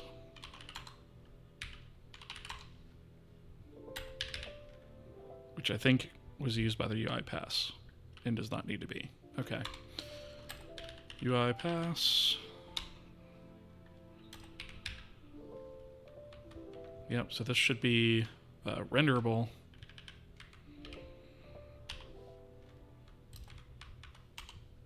Render data, diffuse color.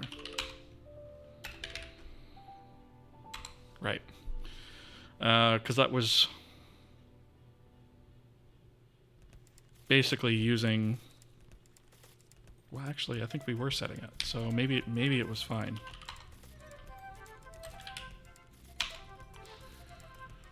Let's see. Let's go ahead and run again.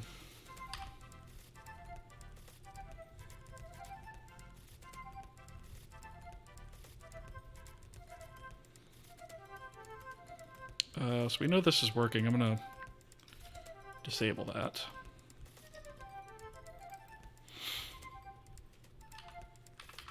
Right, so...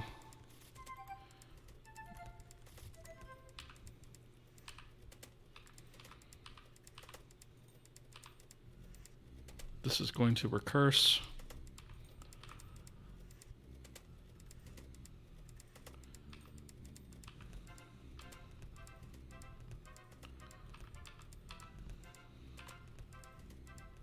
This one's going to go to the panel render.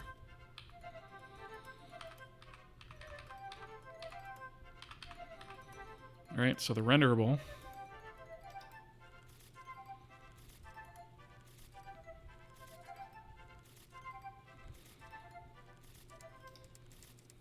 gets pushed.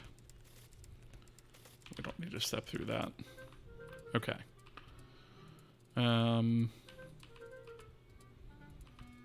So we're done with that. So that has actually gone through pretty much like I expect. Okay.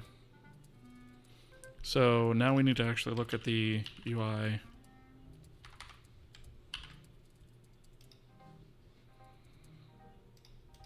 Hello.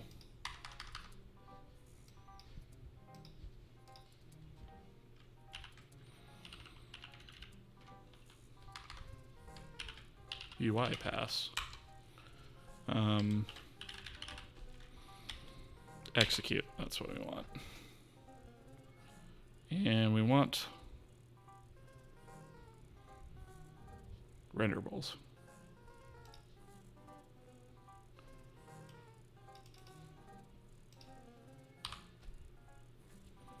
Okay. So we're setting the uniforms.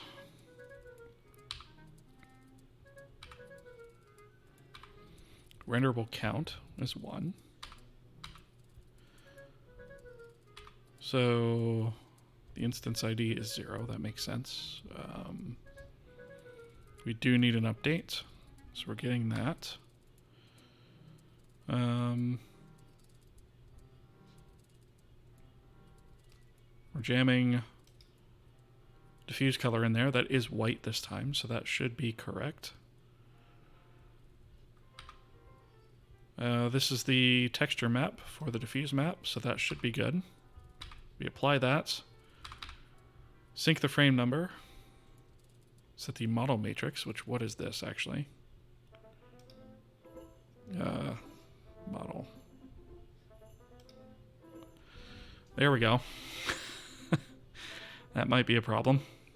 Do we not actually set up a transform for this? Alright. So, I'll bet we didn't, actually.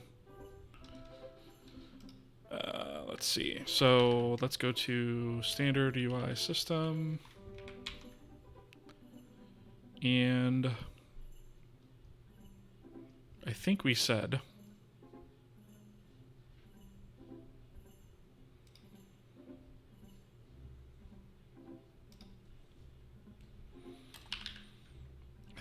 that all of these have a transform. They do. Okay, so the base should probably... Okay, so there's a little bit more work we have to do there. Not much, but I missed a step. So when we actually create a base control, we need to create a out control transform. Oops. Actually, transform create. And I think that returns transform. Yeah. Okay. So out control xform equals transform create. Right. So that gives us an identity transform. When we do parenting, which I think was up here. So we do add child. We do all this stuff, right, for adding it to the array. But then we also have to do the same thing for the transform. So transform parent set, right? And we want child xform, and we need the address of that. And the address of parent xform. Okay, so we need that. And then when we remove, right after we pop this, we can say child xform with no parent, right? So if we pass null there, that's effectively saying no parent. Do we call create on root is the only other thing that I want to look at, because I want to make sure that the root node actually has a transform. Otherwise, it's not going to do us much good. So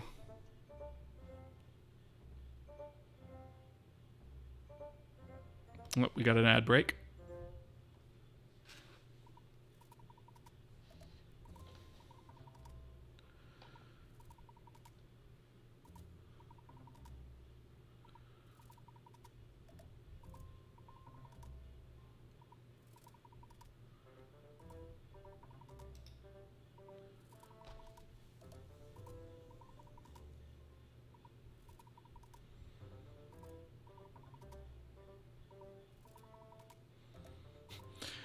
Hierarchies in programming always leads to methods like remove child or kill all children. Yep.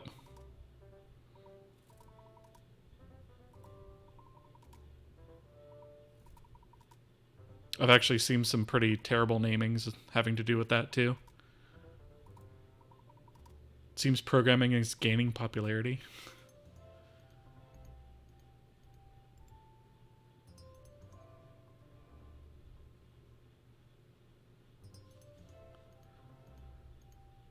You're making a program whose main feature is 8086 and PCAT compatibility. Nice. Oh, we have a pet on stream redeem. Okay, I'll get that as soon as the ads are done.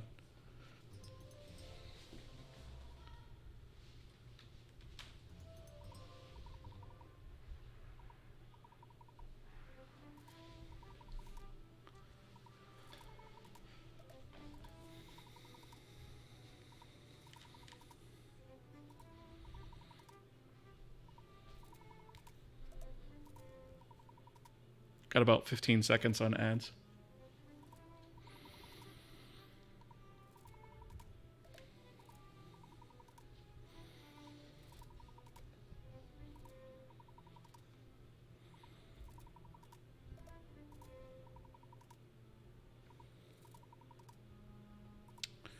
All right, so we have a pet on stream redeem.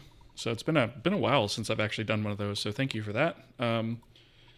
So the only pet that I have in here is my kitty, and she's sleeping. So I'm gonna have to wake her up real quick. But you know what? She sleeps all day. She'll be fine. All right, let me get her real quick.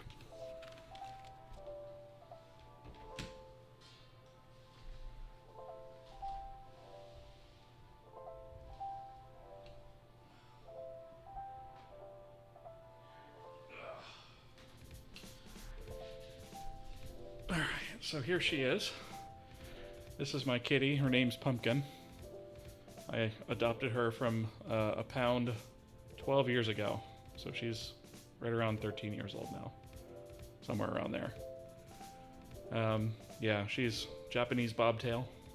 So she's got a, doesn't really have a tail. I can't really show it too well, but she doesn't really have a tail. She's probably wondering why I'm moving her around like this, but here you go, so you can get a good look at her. She's a sweet kitty. She's probably not too happy that I woke her up, but she's a good sport about it. She's getting pets, so makes up for it. Yeah, this is her.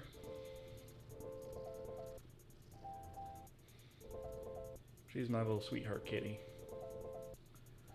She sticks to me like glue, typically. She's almost always in here when I'm in here. Does she like programming, walking on the keyboard? So, I actually, I typically have to leave my laptops kind of like this whenever I'm not using them. Because it's not her that walks on the keyboards, but it's my other cat that walks on the keyboards. And I've had very spammy, very random letter messages sent to coworkers and stuff over Slack. It's actually been pretty crazy. So yeah, I've learned that lesson for sure. But yes, she is a beauty.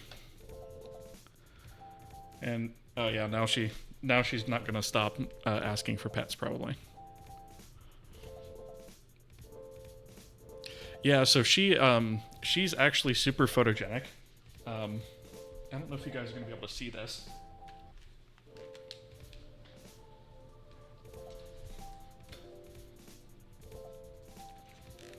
I actually have, let me see how this comes out on camera. You guys might not be able to see this. I have, monitor glare. I have this picture that I took of her. There we go. That's kind of it. With two lightsabers just kind of sitting on my bed at night.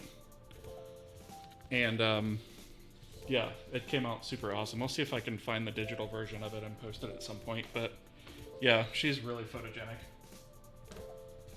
It's one of my favorite pictures of her. And the funny thing is like that photo was actually taken on an old Android phone with like no filtering whatsoever. It's just natural lighting. So yeah, it was pretty cool. I didn't have to do a thing to it. It just kind of came out right from the get-go. Your dog is sleeping by your side while you work? Yeah, that's awesome. My older one used to kind of do that.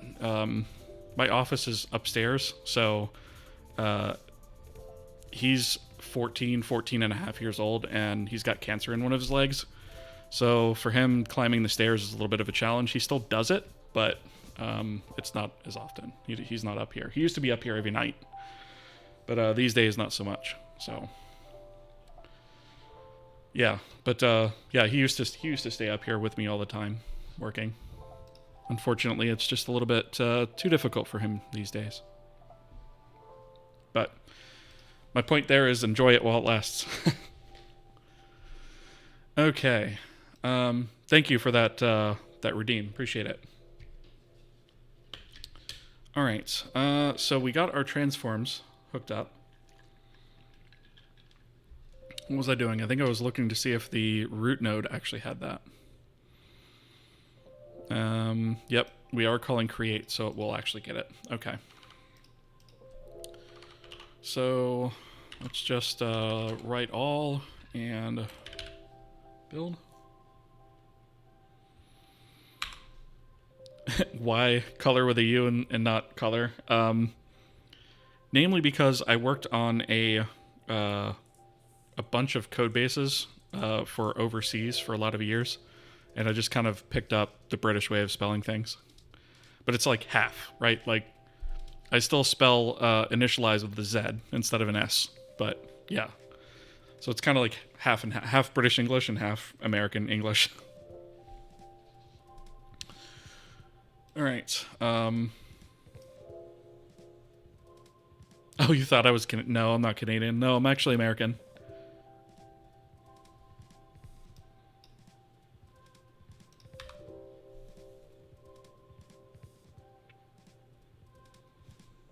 All right, I'm going to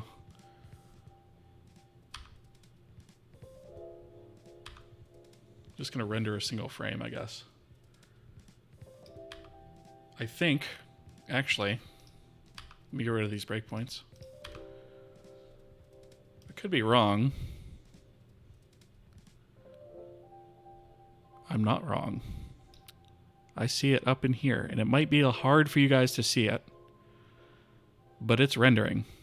So what we're actually looking at is, and part of the reason it's not showing up so well is because this image here is got a transparent background, but what you're seeing is this really tiny all the way up here.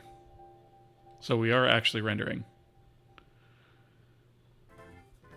You were baited the whole time. Whenever you saw color with a U, you thought I was Canadian. Nope.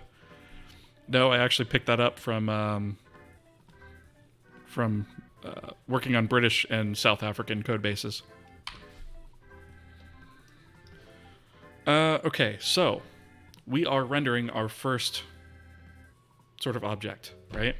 Which is awesome. I'm going to make a few small adjustments because we don't actually have a way to like configure it yet, which is fine, but we are at least rendering it. We're getting something on the screen, so we're making headway. So to make it a little easier for you guys to see, because I'm not sure how easy you're actually going to be able to make that out over the Twitch stream, I'm going to go to where we do the...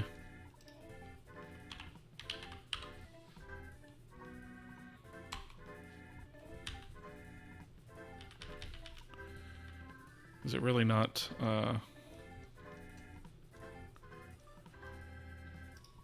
where we do this. I set width and height to that.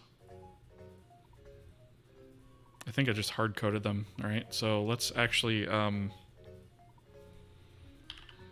let's go to like 512, right? On both dimensions. So you guys can at least see what the heck I'm on about. There we go. So you can see here that our obviously we're not using the right texture coordinates, right? but our system is working. Our structure that we have scaffolded from our rendering is working. So that means like all the pieces that we put together up until now are actually functioning and working and calling things as expected, right? Which is awesome. So that is definitely a good place to be. So I think what I'm going to do is I'm going to update the texture coordinates kind of manually for now. And then eventually what we're going to wind up doing is we'll have the ability to load in a config file to tell us where all this stuff is. You know, like whether we're looking at a checkbox or a radio button or something like that, right? And we'll be able to just read that in dynamically. But for a panel is actually really simple. So all we're going to do for a panel is I think we're just going to use this section here, right? And so we're going to get the texture coordinates of that. So let's see. It is... let's zoom in really big here. So we are at... Is this 1 indexed? I think it's 1 indexed, right? No, it's actually 0 indexed. Hey, GIMP did that right. 0 indexed. Nice. Okay. So, 44.7 to 72.35. So what we're going to do is we probably ought to put this in a like a utilities function somewhere. But we're actually just going to calculate our texture coordinates real quick. So what we'll do is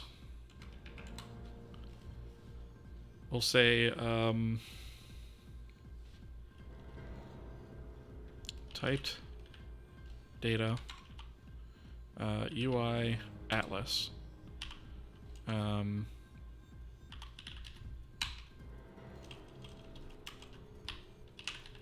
texture width. Why is that not picking that up? Oh, it's typed data. It's not.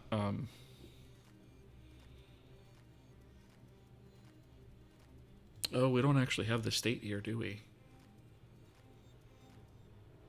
Shoot.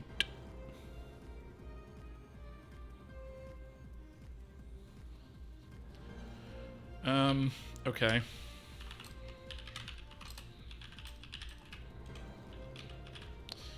I'm putting this in here as a hack for now. We're obviously going to have to correct this, right? But I just want to get something kind of working for now. And we'll straighten this out later. Systems manager get states 128. And we're going to call this void pointer sty state equals that. And actually, we don't even need a void pointer, right? We actually need... what did we call it? Standard UI state. UI state. Right? And we can call this SUI state UI atlas texture width, right? I thought it was width anyway. Yeah, okay. So we have, is that an int? U32, okay. So we have U32 texture width and texture height, right?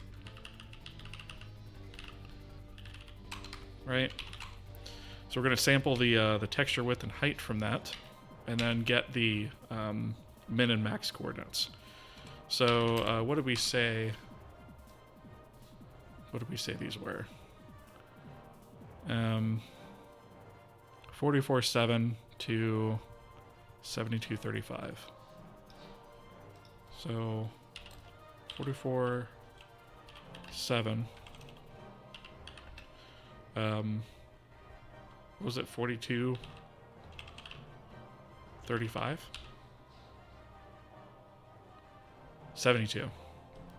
I have such a terrible memory, short-term memory. It's really, really bad. Okay, so we're basically going to retrieve our texture coordinates for that, okay? So here where we're using our 1.0 Fs, we're going to actually use maxes. And I think, yeah, we're using 0 to 1 here, so we're not going to actually be able to do that everywhere. So we're going to need to get the XY min, or X min, Y min, X max, Y max, right? So we'll say F32, and we'll start with X min is going to be equal to, we're going to do 44 out of texture width, right? And we're going to cast this one to a F32. So that way we figure out where that is in the image, right? And that should give us, from a 0 to 1 range, where we are in the image. If I'm thinking about that correctly, which I might not be. So Ymin is going to be the same thing except height, right? So the Ymin in here is going to be 7, right? So we're just kind of hard coding these numbers for now. And then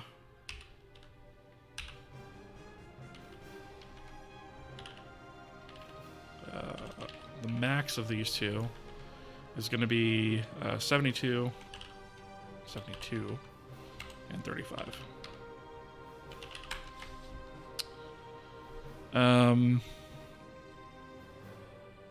Let's see. Catch up on chat here. How painful is it to create a whole GUI application rendered in Vulkan or any other graphics API? Something like an editor. So, I mean, we're going to be doing that, right? So it's going to be a full graphics application. We're going to have all the different kind of controls you ever need with all the different button states and all that kind of stuff. So yeah, we're going to see exactly how painful that is, right? We are going to do it in steps because I don't want to be on this for months, right? So we're just going to kind of implement the standard UI in steps and kind of build it as we go, as we need features. Is there any major system that you still need to implement to avoid these kinds of hacks? What? Oh, you mean like this? So, major system, I would say no. I would like to have a utility function that takes in a texture pointer, and then pixels of like min and max, and then just does all of this and returns it to you. So that's really just more of a utility function than anything else in that case. The only other thing is that like this, the only reason I say that this is a hack is because us getting the state like this isn't really a hack. It's the 128 that's a hack. So we need to have some sort of way to manage extension IDs, basically. Do you have an idea for the first game that you will do with Kohi? I actually do. And I actually, funny enough, I started building it with SDL, and I'm like, wait a minute, Kohi is actually almost far enough along for us to actually build it with Kohi. So I actually have stopped development on it because I was kind of working on it on the side as a side project. I'm like, this would actually be a really good project for our first game in Kohi. So yes, I actually do have an idea for that. I'm still working on the design document and fleshing a lot of things out, but yeah, we do have something for that. I'm excited for UI controls. I think I have a good idea of how it'll work, but I'm excited to see how you'll implement it all. Yeah, and just remember, this is one way that we're going to implement UI, right? So this is going to be for like an application outside of a game UI, right? Our actual in-game UI will wind up being different from this. But I think that's okay, because we should probably show the two different types, right? What's the genre It's an arcade game. That's as much as I'll say at this point. But yeah, it's an arcade game. And no, it is not Flappy Bird. There's enough clones of that out there already. Although, what I'm making is sort of an extension on an old idea as well. But I will say that the first idea that I have, I think, is simple enough that we can build on most of what I have here already, minus the sound thing that I sort of previewed. So once I get that done, then I think I could probably actually start building it. New series soon. Travis does WPF using C and oh, WPF. You know what? That deserves a double facepalm. I've done my fair share of WPF over the years. I actually used it to make an editor once. Never again. Okay, so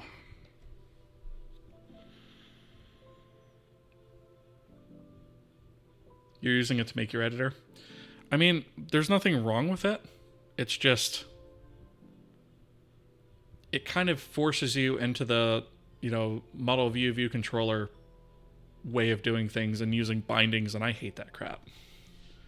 It's so annoying to work with, and it's so hard to debug. But that's just me. That's my opinion on it. It's not like definitely the way that it always is, right? And I'm glad I put this here because this is actually going to help me out a lot. So text chord for 0.0 is going to be min x. Or is it x min? X min and y min. And then 1 is going to be the opposite of that. So we're going to have x max and y max. And then 0.2 is going to have x min and y max. And 0.3 is going to be x max and y min. Right? And by the way, the other thing that we're probably going to do is we're probably also going to make a utility function that generates this data for us to just generate like a simple quad with texture coordinates. And then maybe even combine that with this, right? Because we're going to be doing a lot of this. So this is definitely not something that we want in here. So what we should basically have now is when we run it, we should basically just see a solid square here. And actually what I think I'm going to do is just to prove that this is working correctly, I'm going to put X. I'll put red there. And I'll put green here. And then I'll put blue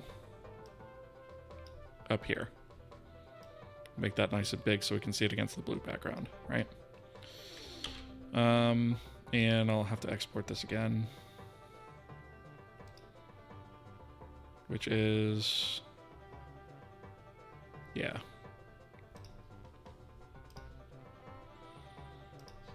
Okay, so that way we should at least know if it's oriented correctly.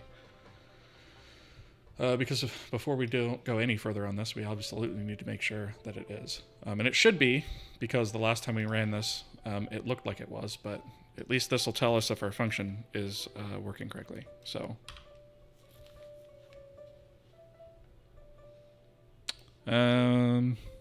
did we not?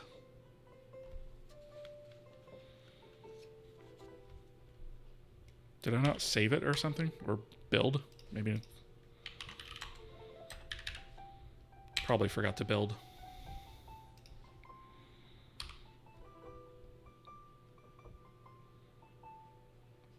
Neat. Now it's not appearing at all. Okay. So, did we get any errors?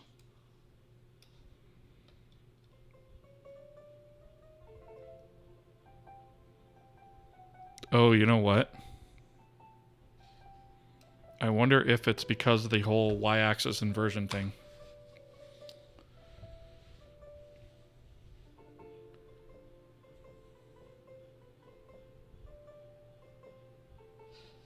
Let's see. You're using it to make... oh, wait. Doubt you pronounce VS Code. Yeah. I'm enjoying it, actually. Quadruple facepalm. Yeah, I can't quadruple facepalm, but then WPF on Visual Studio. That would mean I have to use Visual Studio. No, thank you. Essentially a texture atlas utility. Yeah, basically. It'll be a library. Well, not a library. It'll be a series of utility functions, essentially.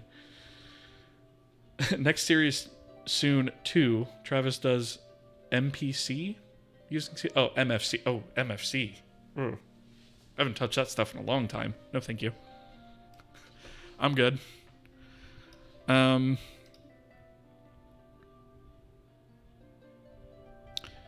I wonder...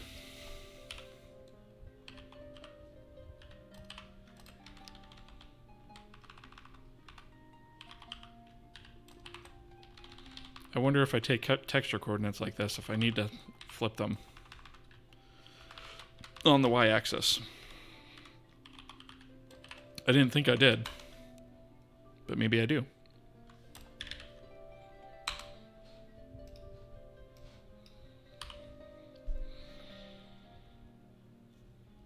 Nope. Okay.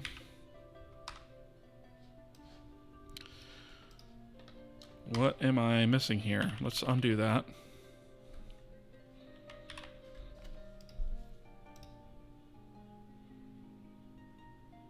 Oh, you know what?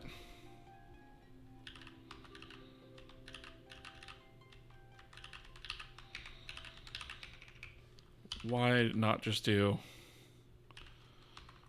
this, right? It's test code anyways, who cares?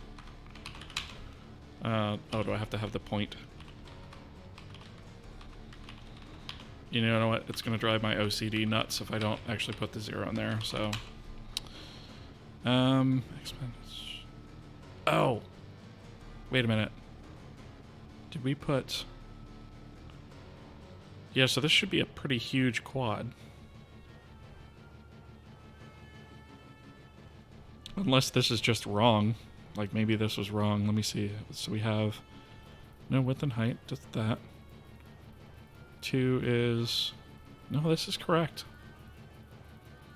Obviously, we need to have a positional offset here, too, but...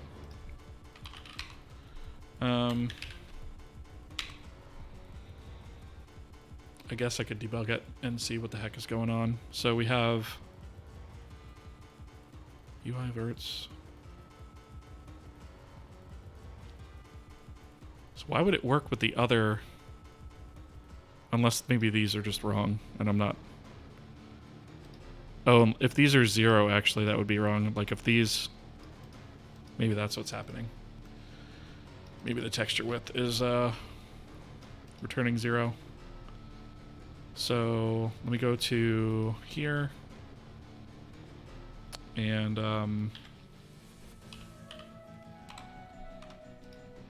let's have a look at what this is generating.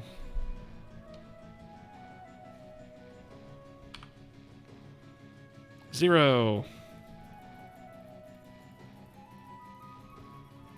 But why, though?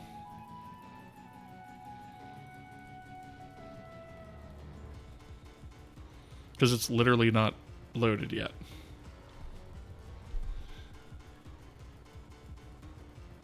Well, that's lame.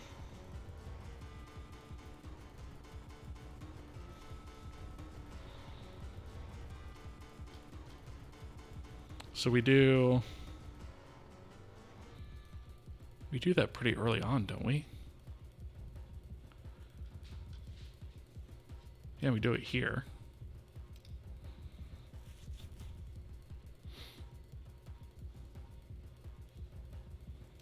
Texture system acquire. You sign that over here. Yeah, I mean, we should have... I wonder if it's literally just not loaded. Actually, that might be highly possible.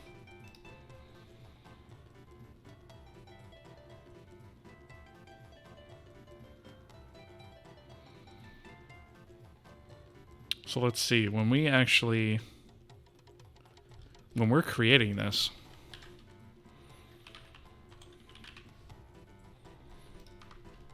we're creating this here, right? And loading it right away. Which is viewports. Pretty soon after this happens.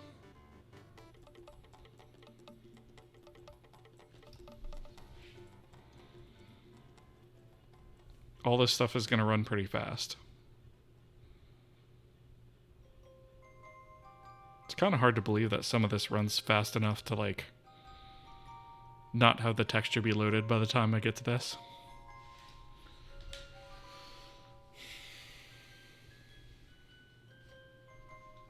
I wonder if there's a better way that I could handle that, maybe.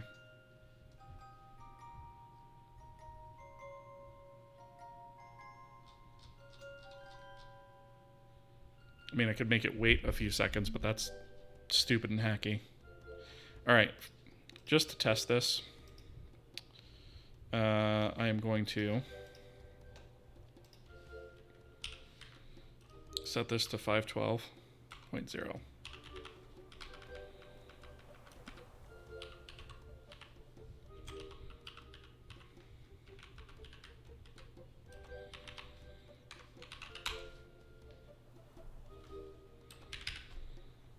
Now it's going to bleat about me not using state.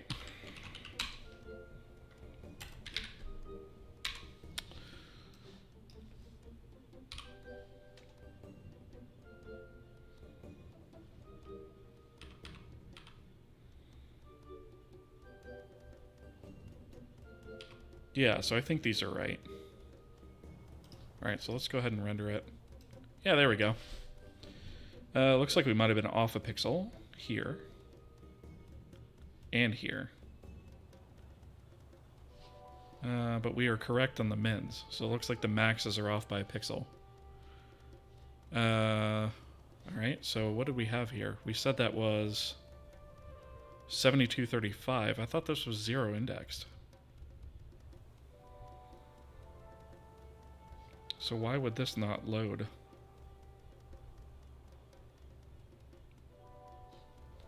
Weird. Maybe it's the nearest neighbor just clipping it off. Alright, so let's do 73. I don't want to edit it here. Let's do 73 and 36.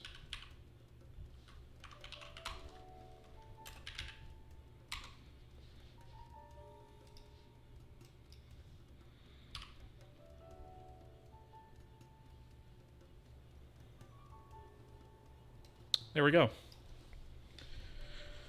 So that looks to be working to me. I think we have... I think this is correct up at the top. It's a little...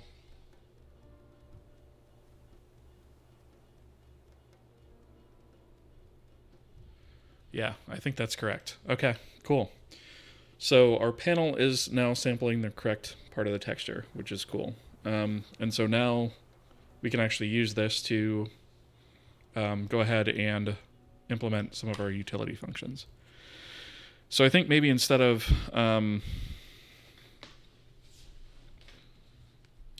trying to have a utility function that extracts directly from the texture, maybe I'll just have it take the width and height of the texture as numbers.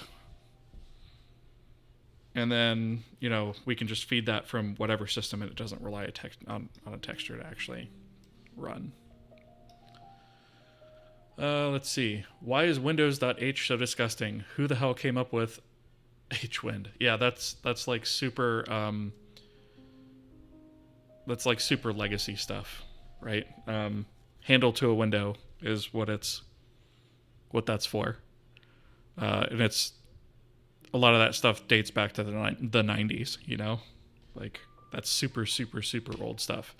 And because Windows has always had this thing of trying to maintain backwards compatibility with everything, they can't really change it. Whereas, you know, Apple will just kind of give you the middle finger and be like, well, you're updating your code or it's not running. 90s WinMain literally has an argument for 16-bit PCs. Yep. Well, I mean, 16-bit PCs were still in the 90s. That was still a thing.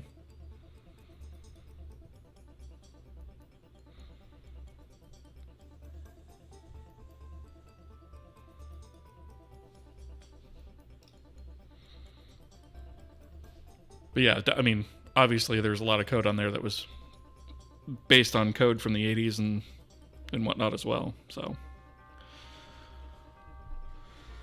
yeah, I try to. That's one of the reasons I have this platform layer, where we quite literally just section off the whole thing, right? So like our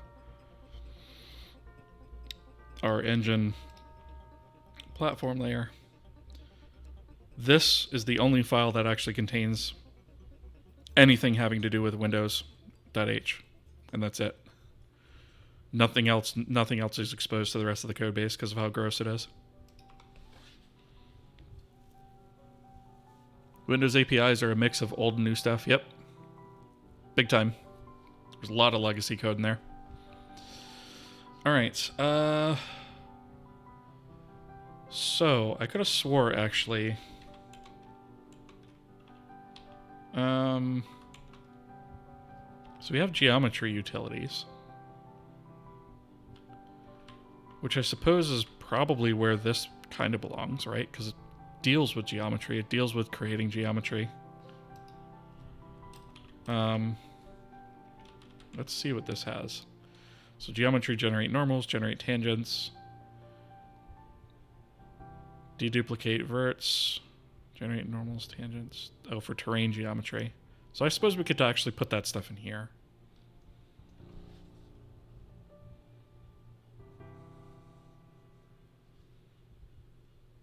For my voxel thingy, I don't even want to touch that. I'm SDLing it out. Yeah, I don't blame you. Yeah, the only reason I didn't do SDL here is because I'm supposed to be building most of this stuff from scratch, right? So, or at least as much of it as possible, as much that makes sense. All right, so I guess let's go ahead and. Wow, none of these are exported. That's not good. I should probably be exporting these guys.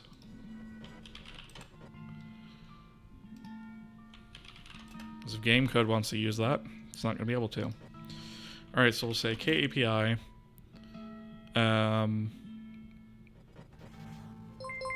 I guess we'll do a B8, right?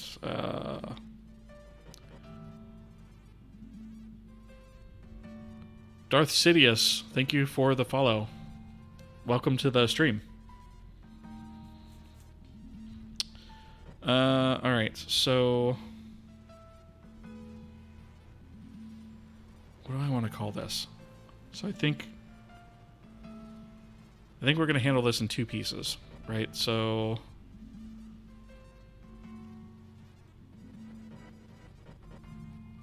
I suppose I could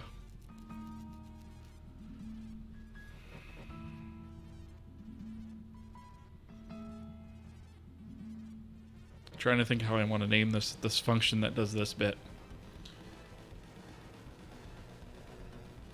Generate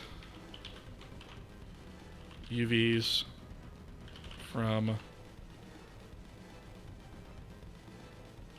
image chords. Oh, we got ads.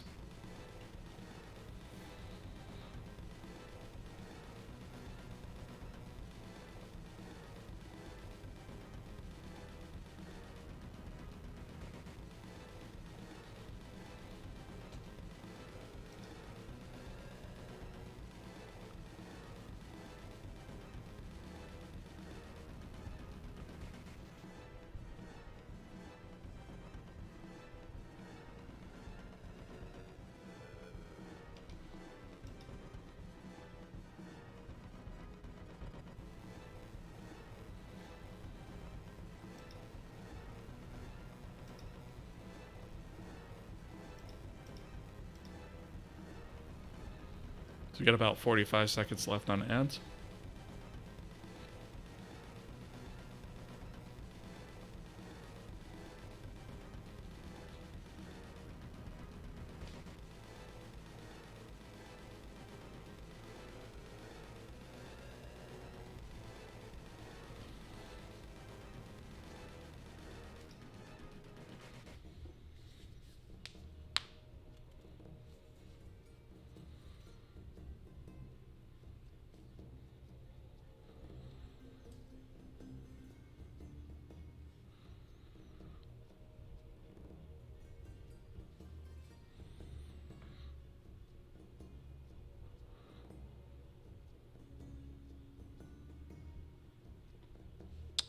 All right, we're back. I just noticed also Kyle Wiggs. Thank you for following. You followed 19 minutes ago. I appreciate that. Didn't see that right away, so sorry about that. All right, so generate UVs from image coordinates. So we're going to say, let's call this a U32 image width, U32 image height. And then we're going to take in a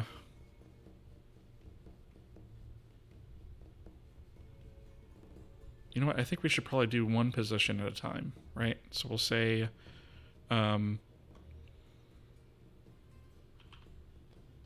pix x U32. Get rid of that to have a little more room, and then pix, oops, U32 pix y, right? And then we'll have F32 pointer. Let's see. TCX. Oh, you know what? Out TX. F32 pointer out TY. Oops. This is the header file. Don't put that there, you dingus. All right, so we'll do this on one set of coordinates at a time. This will allow us to get the min and max. So we basically just wind up calling this twice, but it'll give us these two sets of data, and then we can create this here. Terentre. I think that's how you pronounce it. I hope that's how you pronounce it. Thank you for the follow. I appreciate that. I think SDL3 will release this year. It's already usable by now. I saw that there was an SDL3 out there. I haven't looked at it yet, though. I haven't moved past 2. Thank you for the hydrate redeem, by the way. Counter-Strike 2 is using SDL3. Interesting. I wonder what improvements it offers, particularly in like its own sort of rendering API.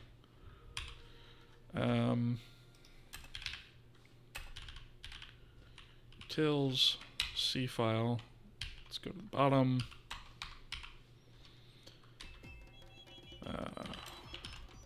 Turn this into a definition. And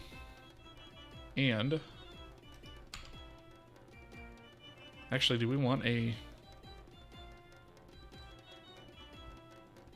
Do I really want to return a Boolean?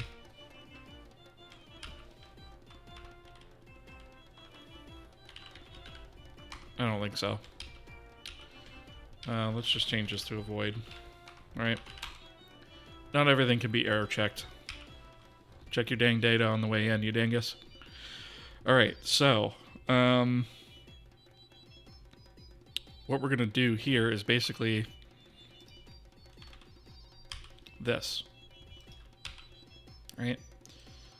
I guess we can say if out tx and out ty. I suppose that would be a reason to have it fail, but we're just not going to set them otherwise. Okay, so this is going to be out tx, and this is going to be the pixel position, so pxx. We're going to cast that to a float so that the floating point math works. And then we're going to do image width. Image width. There we go. Right. And I'm actually just going to copy pasta this. And we're going to say ty, pxy, and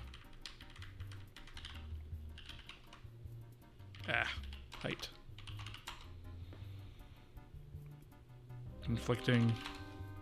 Oh, okay, because I didn't save the header. All right. So that is as simple as that. Nothing much there. The other thing that I think we should probably do is go ahead and generate these quadverts. And in fact, probably...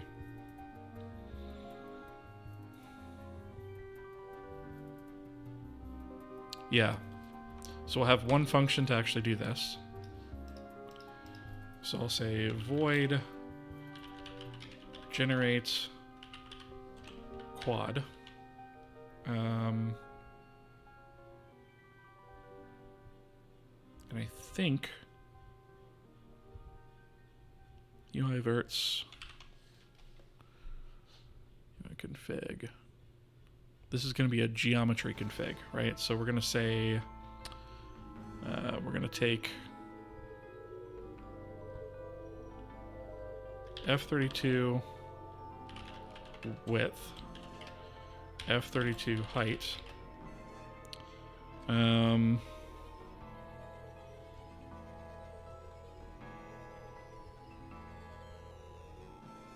We should probably take whether this is a vertex 2D or 3D, because you know what? No, I'm not even going to do that. Generate quad 2D. We'll have a separate one for 3D.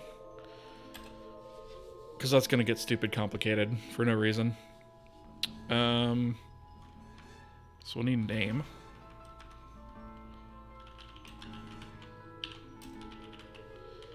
Alright, so name, width, height. That's the overall width height. F32 TX min. F32 TX max. F32 TY min. F32 TY max.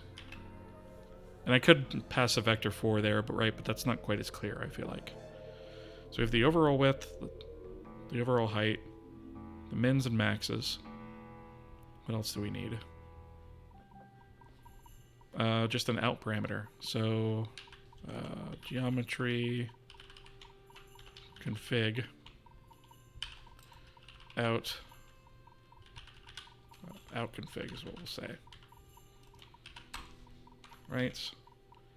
That's probably an unknown type. So we're going to struct that.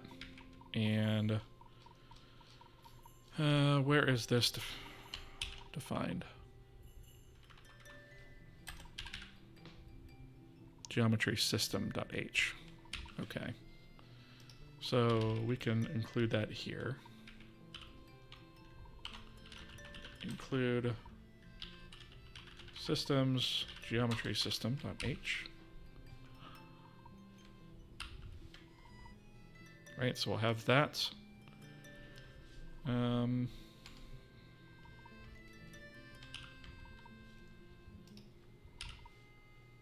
then we'll say if out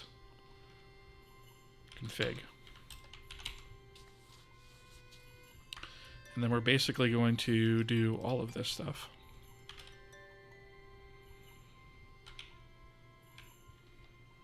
Yoink.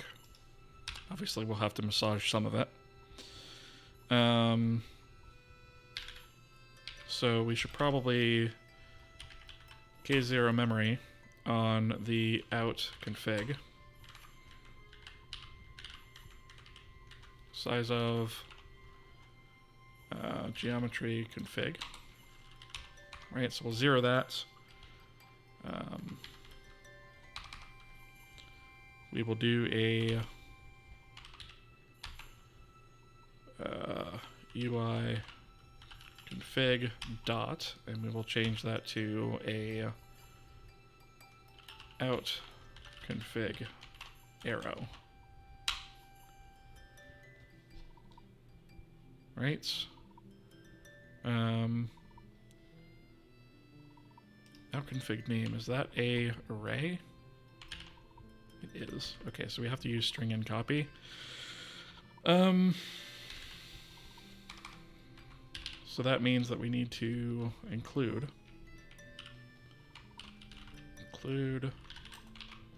for k string. Self name is just going to be name. Width and height. Getting rid of that. We don't need any of that or that. This is going to be height.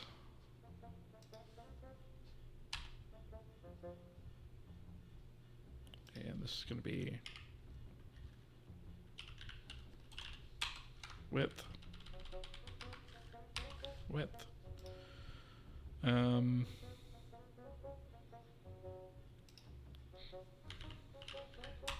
Width. Width. Height. Height. And then this is going to be txmin. txmin. Oh wait, I don't actually even, what am I doing? I don't even have to do any of this. I don't think. No. That will have already been done by this point. So this really just needs to be txmin. And this will be the same thing. Should be 2 each. So tymin and tymin. And then txmax. txmax and tymax.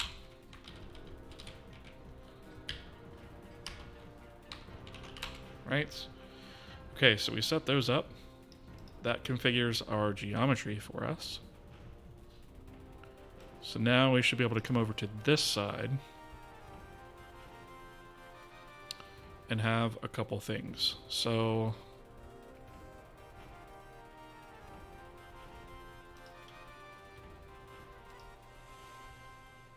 let's do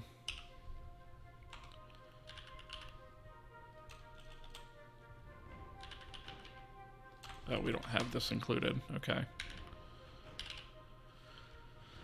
Let's see, math include math geometry utils. So first one we're going to want to do is generate UVs from image coordinates. This is going to be 512, 512. And then we have 44, 7. Oops. And then 70, I think we said 73 it needed to be.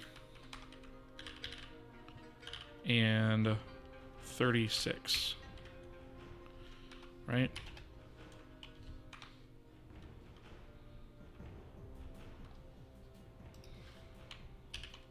Oh, that's right. I have to do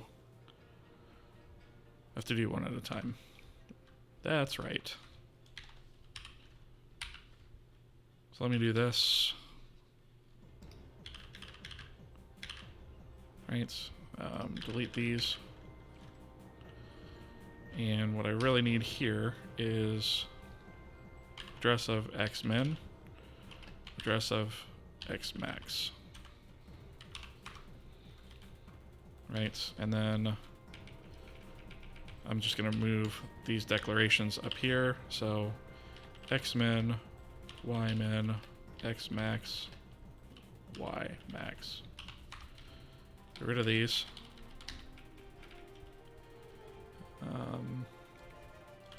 I don't need that either.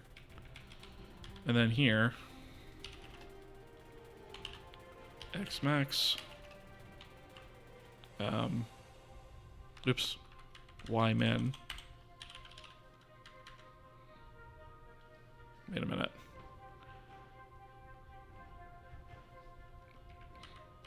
This should be ymin. I almost did that backwards. This should be ymax. No, xmax and ymax.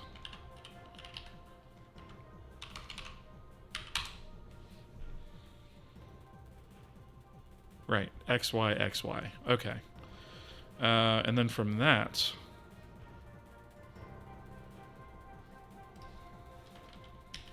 don't need that.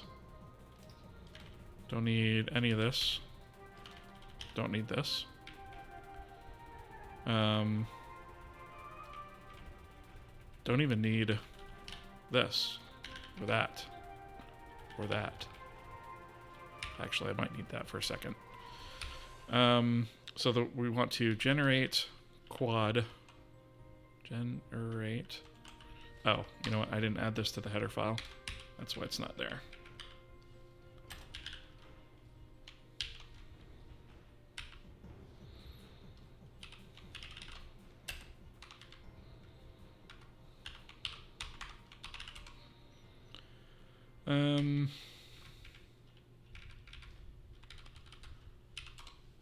Struct geometry config for declare it there. It's included in the backend file. All right, so here generates quad 2D. Did I not? There we go. Okay, so for this one, we want the self name. Then we want the width, which is going to be also 512 and 512.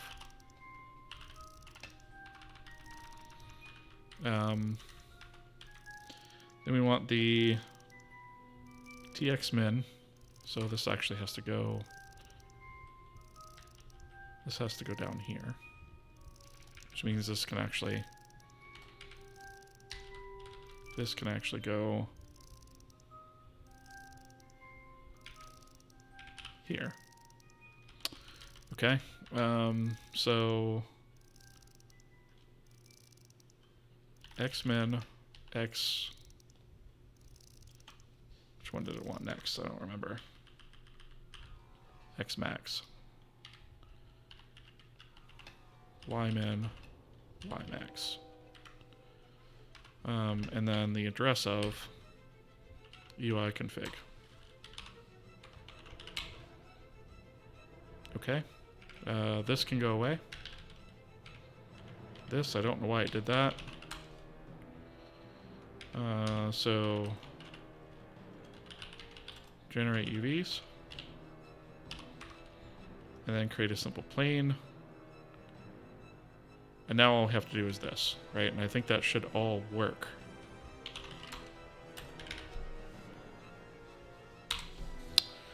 Okay. So let's run this and see if we get the exact same thing, which we should. But we don't. Sweet. All right, that means I foobarred something along the way.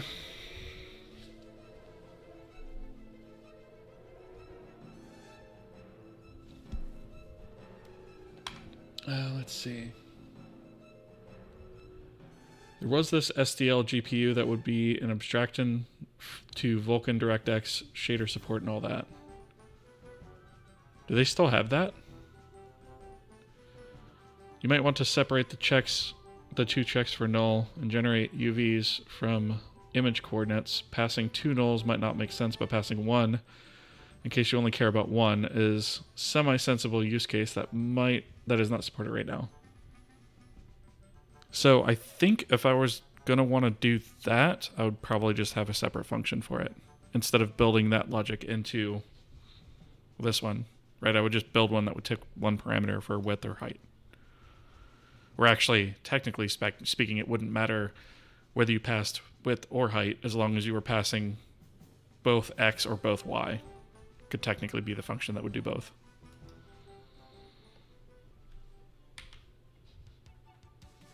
So it would really just be a single axis version of these, and I would just say out texture coordinate instead of tx or whatever.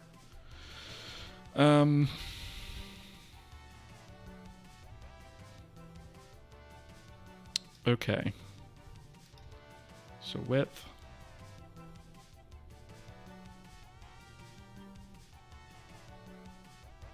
Width is here.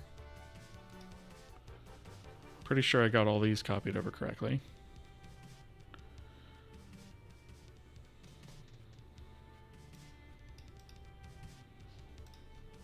I guess I could just look at how this looks in a breakpoint, right?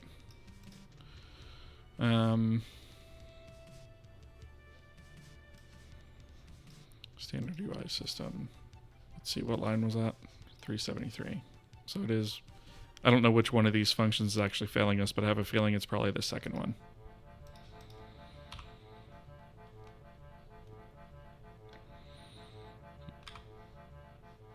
So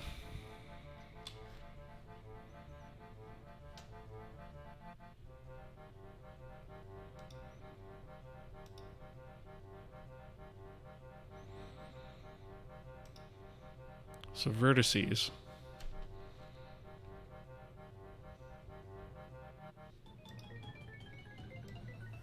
Oh, wait a minute. I wonder if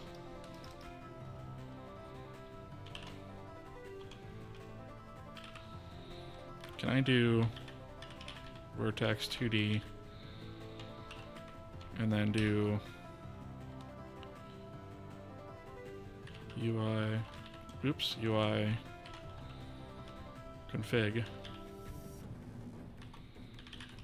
vertices, and I don't know, I'll look at 20 of them.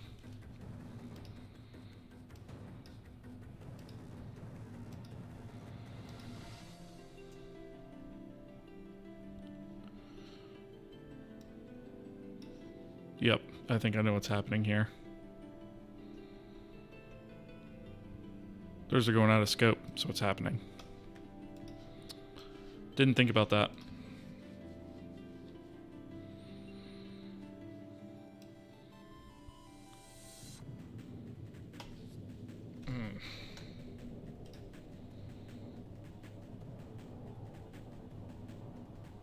So we're going to have a... yeah. Because this whole array here is basically going out of scope when we go out of this function. So even though I'm assigning it here, it's basically just garbage data after we leave here. Okay. So that means that I'm going to have to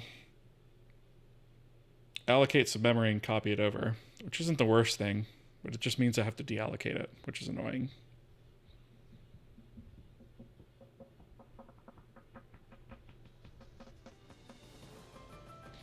Specifically, I have to deallocate it after this step.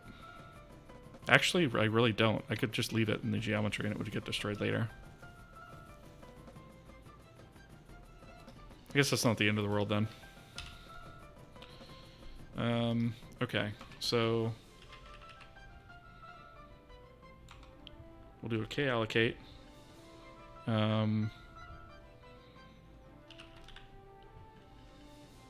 Wait a minute, didn't I? Yeah, size of vertex 2D times out config vertex count, right? And actually I should probably be using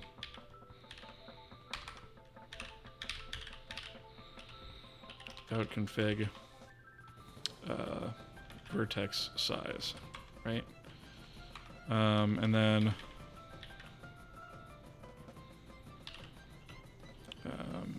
mem tag array. And I can actually just move this up here.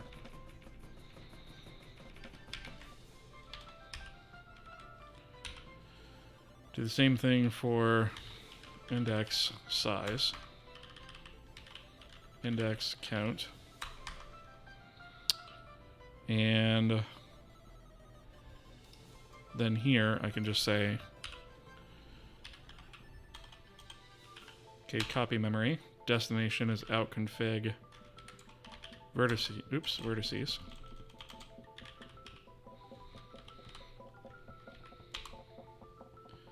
And then source is going to be UI verts, which I probably ought to rename that. And then this is going to be out config vertex size times out config vertex count. Right? Grab this, copy pasta that down here, get rid of this assignment before that bites me in the ass and I don't remember it. Indices, UI indices, index size, index count. I don't think I did that up here, did I? Yeah, I did.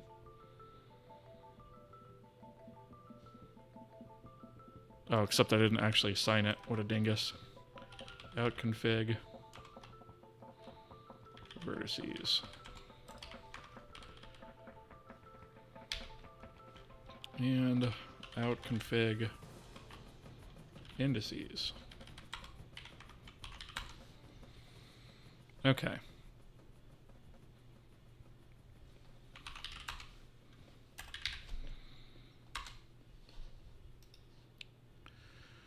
That ought to get us what we want. I'm going to actually kill this breakpoint because I'm pretty confident that's going to fix it. Yeah. There we go. Sweet. Oh, thank you for the stretch redeem. And X Verizex.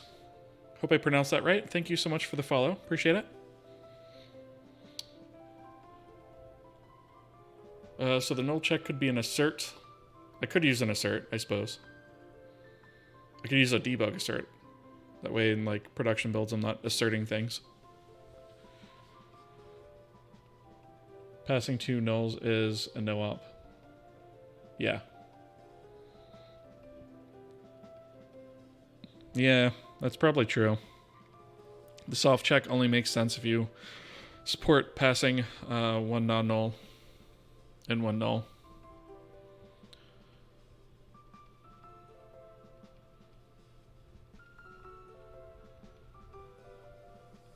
Separating the checks might also be considered a more non-surprising API. Yeah, that's a good point. It's certainly something I could expound upon. I haven't really used asserts a lot in this codebase. I do have them declared. I just haven't really used them all that much. I probably should use them more often. So I do have this, like assertions enabled, so I can disable them if I want. I can insert with a message, or do a debug only assert. And that's probably what I would do, right? Like I don't really want to leave asserts in there in production. So I suppose I could do that. Right? You're talking like kassert debug outtx right? And I could also, whoops, what is that also missing? Oh, I don't have it included. Include core. I thought it was under core. Is it not? Asserts. Yeah.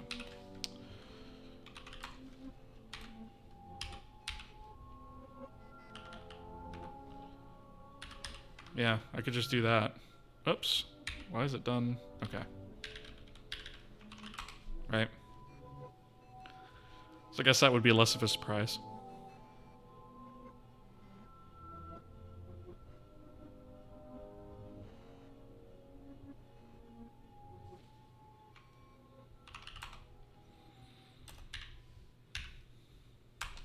Right, let me just make sure that this actually runs and I didn't break it by just doing that. I don't see why I would have, but crazier things have happened. Cool. So that's our panel. Done and dusted. So this is probably where I'm going to draw the line for tonight, I'm thinking. Because we actually have made some pretty good progress. And I'm happy with that. We actually have our stuff drawing and up and running on the screen, which is pretty sweet. So let me do just a diff here real quick. Make sure I didn't put anything in here that doesn't belong.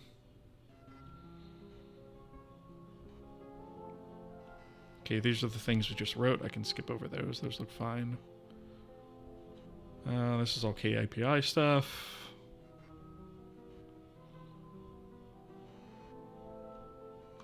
One thing I'm definitely going to have to do that I've been sort of neglecting for a while is I'm going to have to make a huge pass over the whole code base and add comments. Namely on public-facing functions. Okay. I'm pretty satisfied with that, so git commits.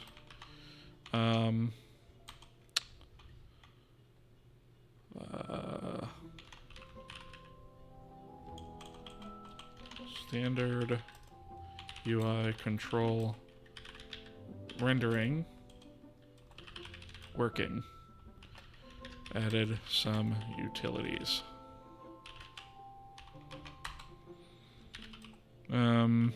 Alright, so I'll go ahead and push this update to the branch so that you, whoops, if I can type my dingus password correctly here. Alright, so that's up there on the standard UI branch. And since there's a lot of you here, I'll actually, because I demoed this yesterday, but I haven't actually demoed it while there's a lot of people in the stream, so I want to kind of show you guys something. Git checkout feature audio. So over the weekend, I sort of scaffolded an audio system, and I was kind of playing around with it, like doing a little bit of research, and just kind of doing like a proof of concept, and it kind of wound up like being the whole system built out, and it's like 90% done. And so I will go over this on a separate stream and everything, but I just wanted to kind of show you guys that running, right? So I've switched to that branch. And let me actually pause the music here, right? So we actually have music that you can hear running, right? So we have a multi-track audio system set up. We have a audio emitter that's tied to this light object right here. So if we get a little closer to that guy, you can actually hear it going back and forth. So we have spatial audio, right? And I can turn that on and off, right? And I can also, on top of that, play sounds on demand. And I can play these at different audio levels, which is why the volume is sort of changing, right? And so that's kind of the audio system we have in place, right? And it exists as a plugin to the engine as well. So what we're doing for that, and I'll just briefly discuss it because, like I said, I'm gonna do a full deep dive on this in another stream in the near future. But it's basically there is a OpenAL adapter that I used as the backend for it. And the reason for that is because there are so many audio systems out there, just like graphics card drivers, right? You need some sort of interface to go through. And so using OpenAL is like the equivalent of using OpenGL, right, for audio. And then I'm also making use of one other small library to load OGG files, which is stbOGG, or stbvorbis, I think he called it, which is another library by Sean Barrett. And so right now it only supports OGG files. I am going to add support for WAV files and MP3 files as well. But right now that's the only one that's supported. And processing OGG files is again an example of one of those things that I don't think makes sense to do live here on stream, right? It's just too involved, and not enough payoff for it either. And so in this case, we have just used those two small things, but we've gone ahead and created an entire backend. And actually, I'll just quickly pull up the plugin main file right here. So it's called plugin audio OpenAL. So it works as a plugin just through its own interface, just like all of our other plugins do.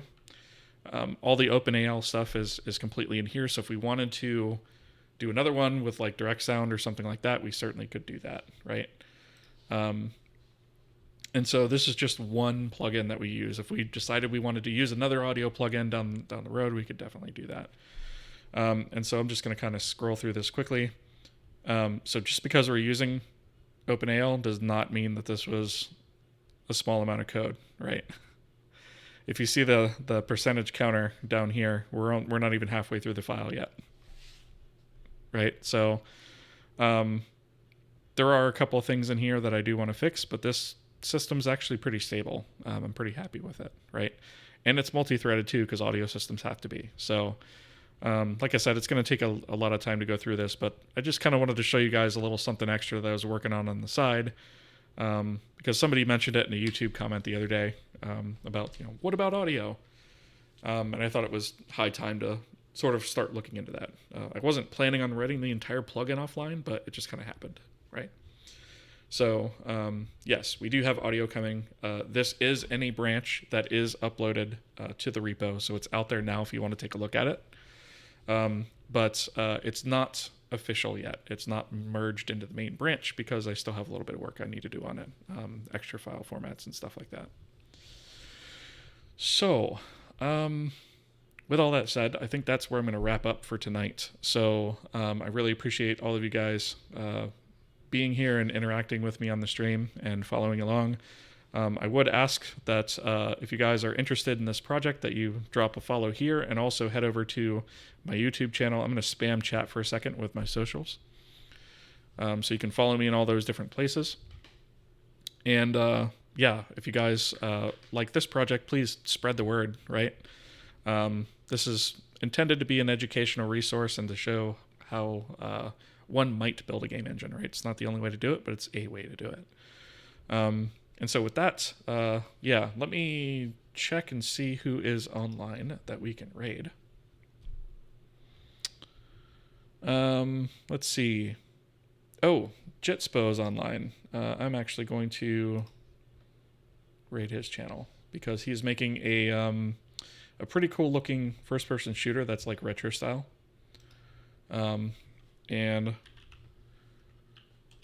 I really like the way that it looks and how it's coming out. So I'm going to raid his channel. All right. So yeah, I think that's about it. Thank you guys so much for following along. I really appreciate you guys being here. Like I said, follow me in all the places and all the things, and I appreciate you guys, and I'll see you guys next time. Alrighty, see ya.